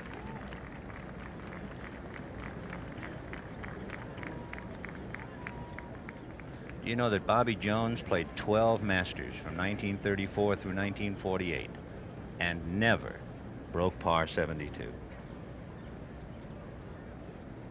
35 feet, Vin. Uphill, probably for the first 30 feet. Breaking slightly right to left. I think if there was a choice of a player to make a putt, this would be the man.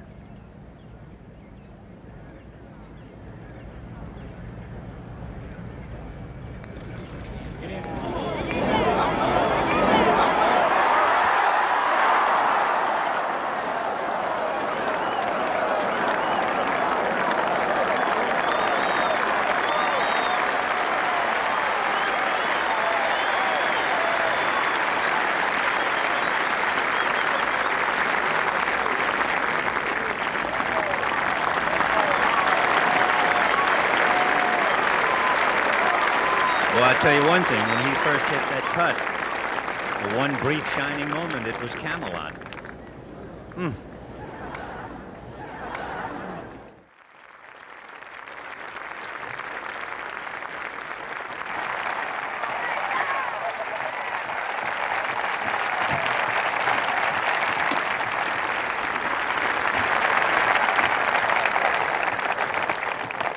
You have Young and Crippen.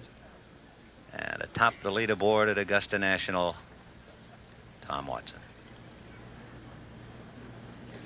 There it is, the 1981 Masters champion. And how sweet it must be after the frustrations earlier this year. Tom Watson is back on the beam.